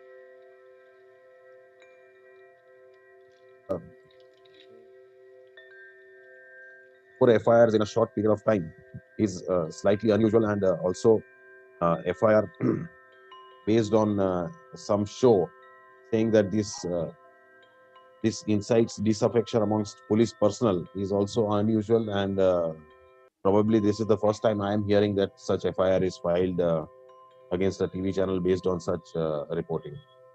So certainly it is unusual, and it appears if 4 FIRs in a short period of time against one news channel, it appears to be some sort of it prima facie gives a picture that it appears to be some sort of a witch hunting targeting some person in the media. But let us talk about what is freedom of speech and expression, and how this covers the uh, gives right to the freedom of press, and also what can be the reasonable restriction. Freedom of speech and expression, yes. Before you begin on that subject, Jeet, in fact, I would like to also tell the viewers that the law which has been invoked against Republic TV has been invoked after 98 years, and after 1928, even the British felt very in a hot seat when they were using this law to put the freedom fighters in jail. So even the British had a lot of challenges, and after from 1928 till India got independence, this law was not used by British, and it was used once again during the emergency. So this is a law under which Republic TV and its staff has been booked. Is a very rare uh, law which has never been used in independent India except during the emergency and even during British Raj. for a certain time it was used until 1928. So I think the use of such laws in India, in independent democratic, India, it's unprecedented. And I think, Jeet, you can talk about what is the impact of of this action by the government and the police of Maharashtra on the democracy of the entire Indian as a country, as a region. Right. So you rightly pointed out this is the first time in modern history that such sections have been invoked and an FIR has been registered. So this shows that that this appears to be draconian and it is rarely used, and therefore sometimes something which is rarely used can also be misused, and it seems to be an attack on the right of press in India, and therefore it has to be curtailed. And I think the High Court will come down heavily upon such FIR if it is found to be frivolous. But right now investigations are going on, and we will come to know ultimately at the end of the investigation. But you are right that such sections are not usually invoked, and it is very rare because it always raises a question regarding the freedom of press, which it is a fundamental right not just of the press houses but also of the citizens to get information. So so therefore this does raise some important questions on democracy and the right of citizens, and also the rights of these media houses who are providing information and running the news channel. But what can be the reasonable restrictions? So freedom of speech is guaranteed under Article 19(1)(a) of the Constitution, and it involves the right to express by word of mouth, writing, printing, picture, or any other matter. And it includes the freedom of communication and the right to propagate or publish one's views. So this is the freedom of speech and expression, which is guaranteed under the Constitution and is a fundamental right of every citizen in this country. Even the press and media have the same right of freedom and expression, because there is no particular right of media under the Constitution except the freedom of speech and expression. So this is the right of media is covered under Article 19(1)(a), that is the freedom of speech and expression. So it gives the right to right to an individual to write, publish, circulate, and broadcast information. The press derives this right from right to freedom of speech and expression in Article 19(1)(a) of the Constitution. The restrictions under the Constitution which can be imposed on this right are given under Article 19, subclause 2, which constitute reasonable restrictions.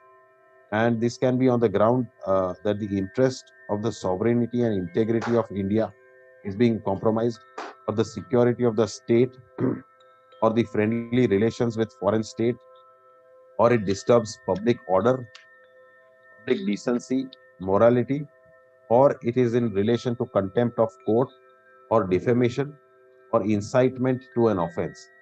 So these are the 5 or 6 restrictions which are imposed under the Constitution.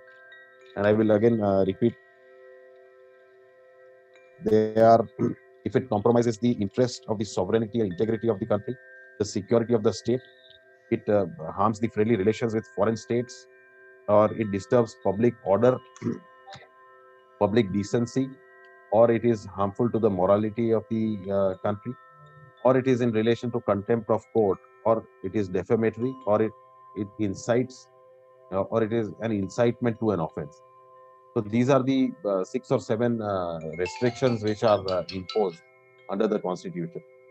Apart from this, if it does not cover, if any reporting or if any writing or any type of information does not disturb the security of the country or harms the morality, public decency, or public order, or it is in contempt of court, then the press has a right to express and give its opinion and give a fair reporting of the matter. So for So an these are the restrictions. Yes. for an average Indian, I think they are totally dependent on what they hear from the press. And if the press is muzzled like this, with malicious intent, um, can they really do it? I mean, is there a provision in the law to prevent such malicious activities which are malified? So, well, as I said, that these are the restrictions under which the right of press is covered. But if it does not fall under this any of these restrictions, then the right to an extent is absolute, and it is most important right under the Constitution. So there cannot be any malicious attack on the freedom of press. But within the reasonable framework of law, if any information which is given is of such a nature which is not in public order, or it is not in the morality, or it is not it incites communal tension, then certainly action can be taken. But then, because it is a fundamental right of freedom of speech and expression, it has it has to be strictly um, given full liberty, and unnecessary or trivial sort of restrictions should not be. That is important because it's a fundamental right. It is not an ordinary civil right. It's a fundamental right, and therefore any restriction which is supposed to be imposed on these rights will have to be very strictly construed, and only if it is strictly falls within the parameters or the restrictions, then only it can sustain. Otherwise, it is an attack on the fundamental right. So therefore, courts do come down heavily upon such attacks on fundamental right. So I think, Jeet, in fact, we used to see these kind of things only in movies, but I think now we are seeing this in real life, where the benefactor of law are really becoming the villains. It appears so. We don't know. I think the matter should be decided by the courts, but it appears so. Right. So yes, four FIRs in a very short period of time, it is slightly unusual, and it to a ordinary eye would appear to be a sort of a witch hunt. But ultimately, the courts have to decide, and it is at large before the court. So that we must trust the courts in this country, and I'm sure the courts will come up with the correct decision.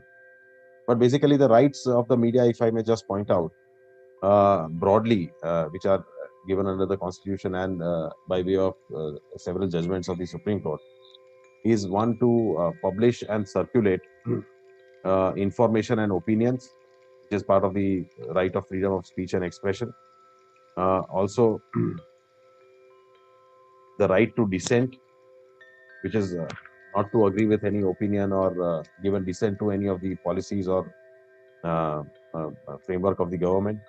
And it is right to receive information, which is the right of every citizen. The right to conduct interviews. The media persons have a right to conduct interviews, and that have been that is a part of right to freedom of speech and expression.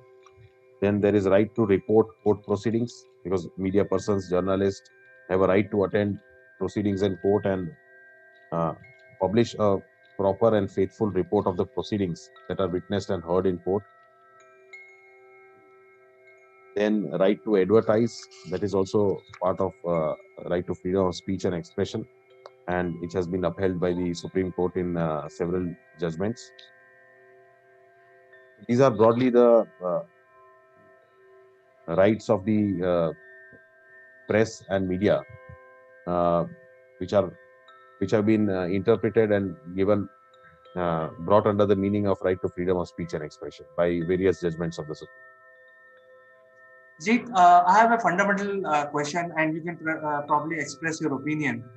Like in United States, if there is a malified and false implication of anyone by the authorities, the people who are involved in those kind of activities have to pay the damages from their own pocket. So, do you think the time has come to basically build these laws so that the power cannot be misused in India? Well, yes, that's a very important question, because a lot of times we see that wrong prosecutions are initiated, and ultimately it results into acquittal. And acquittals, ultimately, it is a waste of public money, waste of court's time, that illegal and wrongful prosecutions were initiated. So time has come that the responsibility should be fixed upon these persons, and they must be made accountable. Those who initiate wrong prosecution. But there is a provision under the IPC wherein if anybody initiates wrong prosecution, they can be held liable. But with regards to tortious liability, that is compensation, I think that law must now develop, and courts must grant high compensation. And um, that, yes, you are right. That to that extent, yes, I agree that now the time has come that compensation should be awarded in cases where wrongful prosecutions have been initiated. So I think, Jeet, I think it was very useful for us to understand this whole scenario, because we are seeing in the TV every day, but I think some of the viewers may not know the implications. I think thank you so much for covering this in quite a good detail, and I think you have also expressed your opinion what should be done next. So it was a pleasure talking to you this morning, Jeet. Thank you very much, Chandrakant, for having me and discussing on this topic. So we will catch up next Thursday again on some other legal topic. Until then, I say you goodbye. Thank you. Goodbye.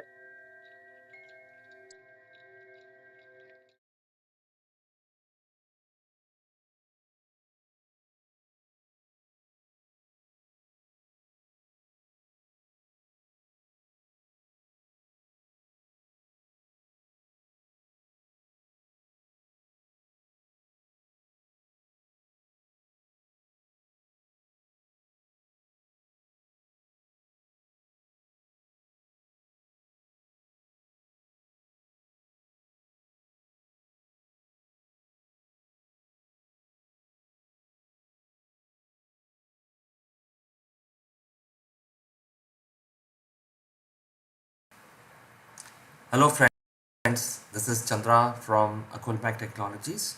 I'm also one of the co-founders of this company, and today I would like to talk to my fellow citizens, Indians, and convey a message. As we all know that India as a country is a large country. It has a more than 1.3 billion people as a population, which is almost like 25% of the global population. So it has a huge impact on the world economy. And the Indian government has also set up a target that, rather two targets. One is Make in India. That means more and more work has to come into India. And the second large target for Indian citizens is to reach a $5 trillion economy. Now, as you can see that while we can continue to make our own plans individually and as organizations, the 5 trillion economy dream that we need to achieve, as far as our government is concerned, they have set up a target for all of us. The issue there is there is a skill which are required. So there are certain skills which are being taught in the colleges and universities, and then certain skills may not be relevant for the future. For example, if there are skills which are related to something which is repeatable, those kind of skills may not have too much value in time to come, simply because those skills may be taken over by the artificial intelligence uh, and automation.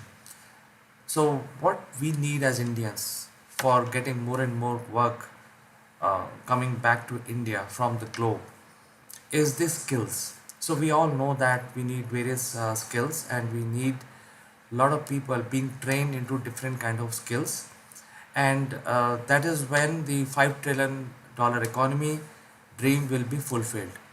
Now, it has a very strong relationship. If there are no skills, there are no work, and there is no work, there is no 5 trillion economy. Having made this point, I'm sure most of you agree that success in life or achieving a target has nothing to do with your money or uh, the backing or whatever you can do for your company and for yourself.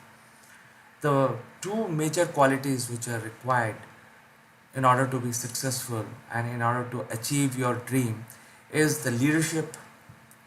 Second is the teamwork. So these are the two qualities which are definitely required in addition to the skills that we need to develop.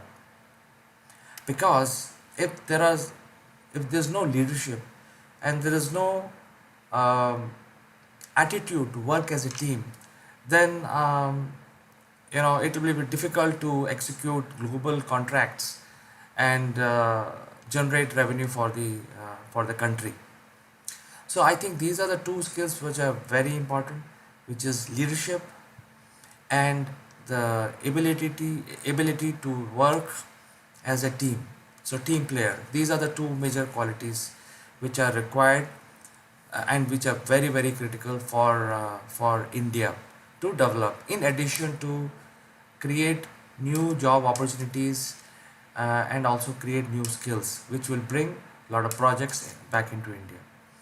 So as a professional um, and as an organization, as a professional, I would like to help my fellow citizens and you know impart these leadership skills for whoever wants our help. We will make you better leader, better team player. And the why I'm saying this is important, uh, because nobody is training leadership. Even if you want to be trained in leadership, it is very difficult to learn the leadership skills in a classroom. It has to be learned by doing things, and that is why people like me can impart our life journey and our experience with new budding skilled people and help them to be a better leader. And most important is to be able to work together as a team, and that is when the India will excel, and that is when we will basically achieve the dream of becoming a $5 trillion economy. So with this small message, um, you can write to me. My website details are given below here. uh, you can reach out to me, and I will be more than willing to help and share my experience, and make sure that if you approach me, I will create a leader out of you. So with this, I like to say goodbye to you until next time. Bye bye. Hello friends, this is Chandra from Akulmach Technologies. Welcome to Top Brass. Today we will talk about the link between uh, elections which will be held in this year in United States and Pakistan situation as a FATF grey listed country. So, as we all know, that Pakistan status is being reviewed right now by FATF, and the chances are there is a very strong chance that the Pakistan may slip further down into a blacklist.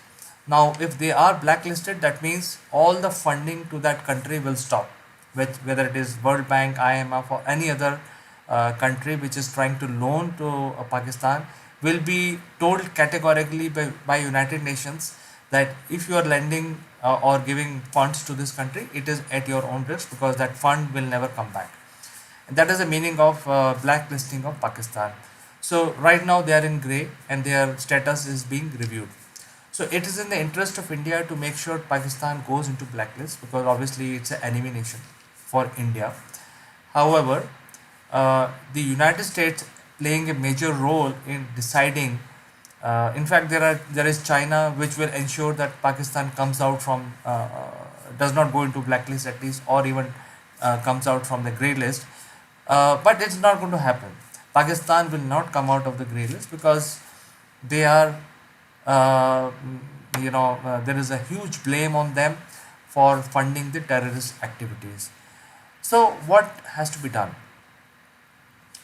The Donald Trump would like to face the election and obviously would like to win, and he will like to win on a nationalistic wave, and so he is doing a couple of activities with regard to his politics, which is prevailing in United States. The second most important activity that Donald Trump has to do is to withdraw his troops, his army from Afghanistan, which is on the verge of, there is a lot of outcry in the public, and they don't want their soldiers to be stationed in Afghanistan in such a far off place for no reason. So Donald Trump has promised that he will withdraw, and he will withdraw in a very systematic manner. So what has happened in last 1 week? So let me take a step back. Pakistan has uh, jailed Hafiz Saeed, which until few months back, or in fact few weeks back, they were not willing to pin any blame on Hafiz Saeed for getting involved in terrorist activities. But this week, it is a surprising move by Pakistan. Hafiz Saeed has been convicted for terrorist activities, for carrying out terrorist attacks, and he has been jailed for 5 years. And Donald Trump is visiting India. So the chances are there will be a lot of strategic and bilateral agreements that's going to be signed between India and United States. There could be open items which may need closures between these two countries. At the same time, as far as Donald Trump's election is concerned, the elections require a lot of nationalistic wave to be generated, and the critical action is to withdraw from Afghanistan. There, Pakistan is playing a major role. So, let's discuss a little bit about Pakistan. Pakistan, if it slips into a blacklist, then the Prime Minister of Pakistan has initiated a lot of economic reforms to bring the economy back to to a reasonable level. So if they get into blacklist, then the funding from other countries or even loans or any advances which are possible will not happen. So it will further slip the country down into doldrums. It is not in interest of United States, especially this year, because they are facing withdrawal from Afghanistan. So what has happened? The China is already in favor of Pakistan. China will ensure that Pakistan will come out of the grey list. However, the US will still like to play a role of good cop and bad cop. That's the terminology which is used. So they will soften their stand on Pakistan and ensure that they do not fall into blacklist, but they remain in grey list.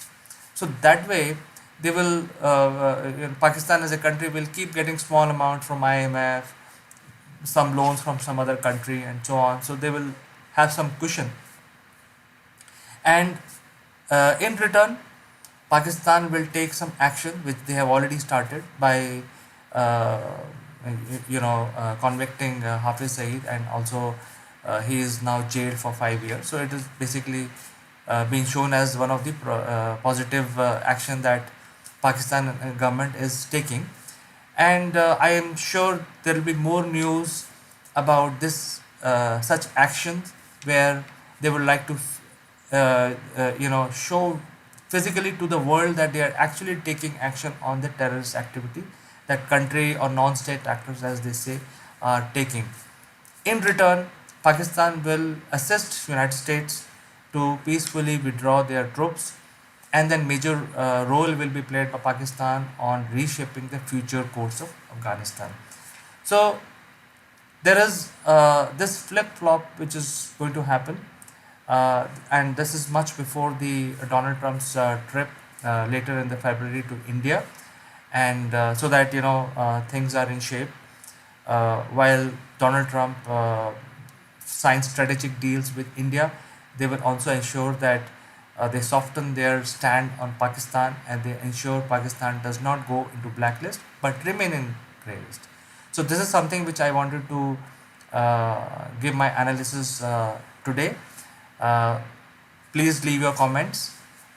In case you want to discuss anything with me, I will surely respond to as many people as I could. And I will see you tomorrow as usual. Bye bye.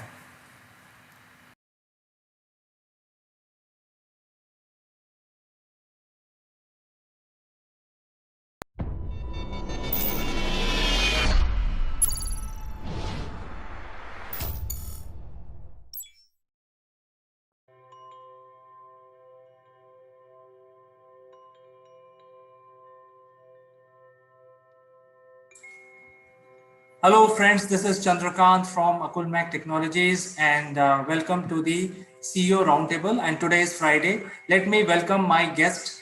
First guest is from Singapore. She is a very senior person in the industry and chairman, CEO of Career Zone, Ms. Farida Charania. Hello, everyone. I hope the week has gone well. I'm ready for the weekend, so I hope all of you are as well. Yes, I think we are looking forward to a great discussion today, Farida. Thank you for your presence. Our second guest is joining us from India, Ms. Kanchan Verma. She is the CEO of Akulmach Technologies. Hello, everybody. How are you doing? And I look forward for a great discussion today.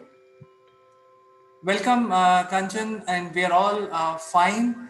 And today, the topic of discussion is about the job opportunities the youngsters can expect, specifically related to the batch of 2020. And when you are a final year student, the job is already selected for you, or the internship is already selected for you. There used to be campus interviews by various corporates across different universities, but all of that is not happened because of COVID. So what next? So we would discuss this aspect, which is specifically related to the employment of youngsters. So Farida, we will start with you. What do you think is going on? What are the risks for the batch which is coming out in 2020, and what are the new opportunities for them? Sure. So while neither of us claim to have all the answers in this area, but there is observation, and then there is some expectation and experience as to what to expect next. Now the thing is that because the pandemic hit, a lot of industries were negatively impacted. So for instance, tourism, transport, retail, hospitality, these were impacted really, really badly. But also, there were industries which emerged as having a lot more opportunity, like the digital media and entertainment, video conferencing services, health and wellness, e-learning, delivery and logistics, warehousing, storage, e-commerce, pharma, robotics, streaming, VoIP. So these are, the new sectors which I see have become very strong in the last few months. Therefore, there are a lot of opportunities which are definitely constrained, because like you said, there used to be interviews on the campus, and there was a selection process, and that was the expected way of working. But that is all changing. So having said that, all we need to do is adapt. And my recommendation to the new graduates is that they need to be flexible, they need to be digitally savvy, they need to be open to remotely working, so be able to work by themselves, not really kind of be insistent on working in an office environment, because this way of working might continue very long. So they will need to be a lot more agile in terms of being able to pick up things in isolation. So so not really have that camaraderie, the classroom kind of setup, or the new induction kind of setup, because a lot of these things are happening digitally. So they need to adapt really, really quickly. I think this generation, the younger generation who's graduating as of this year, they've had a very steep learning curve, because a lot of them would have already aligned to the new digital world. They would have received their lectures digitally. They probably could have attended their exams digitally as well. So I think it is a time of change. There will be a pathway to get adjusted, but then there will be opportunities, and there are actually quite a few opportunities. Well, Farida, you are giving a very positive picture. but it is also imperative that we should be realistic. Although the students have given the online digital exams, and those are all shrouded with in mystery, because how much preparation they have done, how much teacher interaction they had, uh, all that. So I think the exposure may be there on the digital platform, but earlier the method was to do a campus interview, where at least 4 to 5 offers of internship would come, will land in their lap, and then they can choose where they want to do, especially with regard to engineering and management students. So none of the companies have gone in. That means the usual internship business is, it does not look very attractive for companies. There is no longer need to hire youngsters, interns, groom them, and then make them ready for for their roles. So the companies are using some other method of engagement, and hence students have to realize those methods, what are the opportunities in that area, and get enlightened towards that. So I think this is my view. Kanchan, I would like to throw this open, and since you work with education institutions, uh, what is your opinion, and where opportunities are and where are the risks? Well, I think that pandemic is creating a long-lasting effect and challenges. In terms of education sector, uh, there are many advices that education sector is not affected with, from the COVID, but actually it's been affected by the COVID because there's no physical classes. There's no interaction of students with other students, so they can get information. Now, the scene is that it is a war on talent. If you have some specific talent, you are in a job, in employment. If you don't have, then you have to acquire that talent. Now, we talk about digitization. So, there are many students who are not from technology background. They are maybe, for example, they are studying history, or they are studying Hindi graduates. So where is the employment for them? So there is the employment for them. Suppose for Hindi subject, their employment online only. For that, they have to really undergo a training of technology, how to use, how to present themselves. So again, there's a challenge for them. Now, on the other side, if we think who are the employers for these kind of talent, they also looking out a workforce, a composite workforce where they can rely on, and they can give more information, more input, and in this process they can make more profit. But now I see there are many courses which are free online. So, as I said, there's a lot of challenges in both ways. So, what I feel the student should, they have challenges, and to overcome these challenges, they have to train themselves more in terms of technology, in terms of how to create niche for themselves, environment. So I think that is quite challenging for especially 2020 pass out students. Excellent point, Kanchan. I think I like to add to this that yes, there are challenges, and like I said, there will be a period of adjustment because again, maybe organizations have realized that online works well. They might not want to invest in the real estate to actually bring people to office, but at the same time, people who just start work, the youngsters who just start their work life, they are missing out on a reasonable part of that experience where you actually work in a team and do things together and learn from each other. So that adjustment is extremely crucial because maybe this will become the way forward. This is what the new normal might look like. And acquiring digital skills is one thing. I think that is a given, but also the mindset that because, like, for instance, if somebody has trained to be a chef, where are the opportunities for them? Because leisurely activities, fine dining, this is one of the most impacted sectors.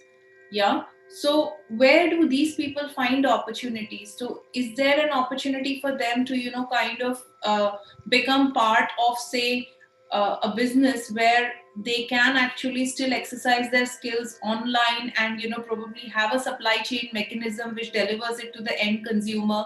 If someone has trained to, say, become a support staff, what about somebody who is, going into, say, office administration? If they have an administration background or academics, where are their skills used? Because,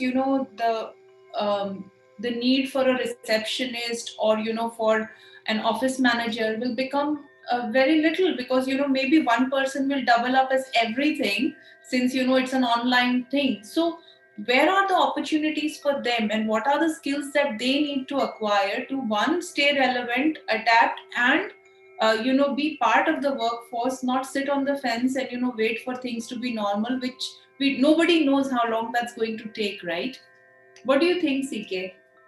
So I think we all recognize the risk part of it, and the way Farida and Kanchan have given their pitch, it is very clear that some of the jobs will totally vanish from the marketplace. So things like the office administration staff will go, because if there is no physical office required and everything is moving in the virtual background, the physical operational side uh, will not be required, and those people who wants to build career in the administration side of it will have to acquire new skills and find new jobs. So I think it's very clear, Farida, to answer your question, we all agree that the risks are identified. So going back to the subject for opportunities, which are relevant for batch of 2020, I think the opportunities can be in different areas. It's very clear that people have to get digital, they have to leverage the digital platform. So let's break it down into segments. Let's say somebody wants to become we will only focus on the non-IT side of it, because IT is very clear. They can immediately get onto the bandwagon of digital platforms. But if somebody wants to get into an arena of, like a mechanic or like a chef or, cook, for example. So these are all non-digital activities. What are the opportunities for these type of people who are good in their subject but don't know where to find opportunities, where to find jobs, where to find a business opportunity? So what is your opinion on those? Let's focus one by one. Kanchan, you want to pick up category of Coke or anything?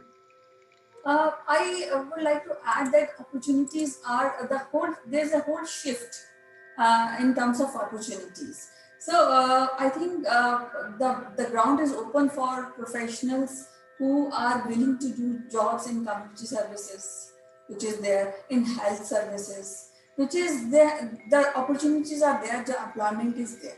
Then again, because there's a shift altogether. So people who are from non-IT background, they should focus on health related sectors, or they are open to, suppose for example, translation of one language to other. So there's a lot of opportunity. They should be ready to learn new language. So it is kind of, it's a war of talent, I said. So you have to be talented, you acquire a lot of skills to really add at the moment in this in this COVID era. It's not yet post COVID era.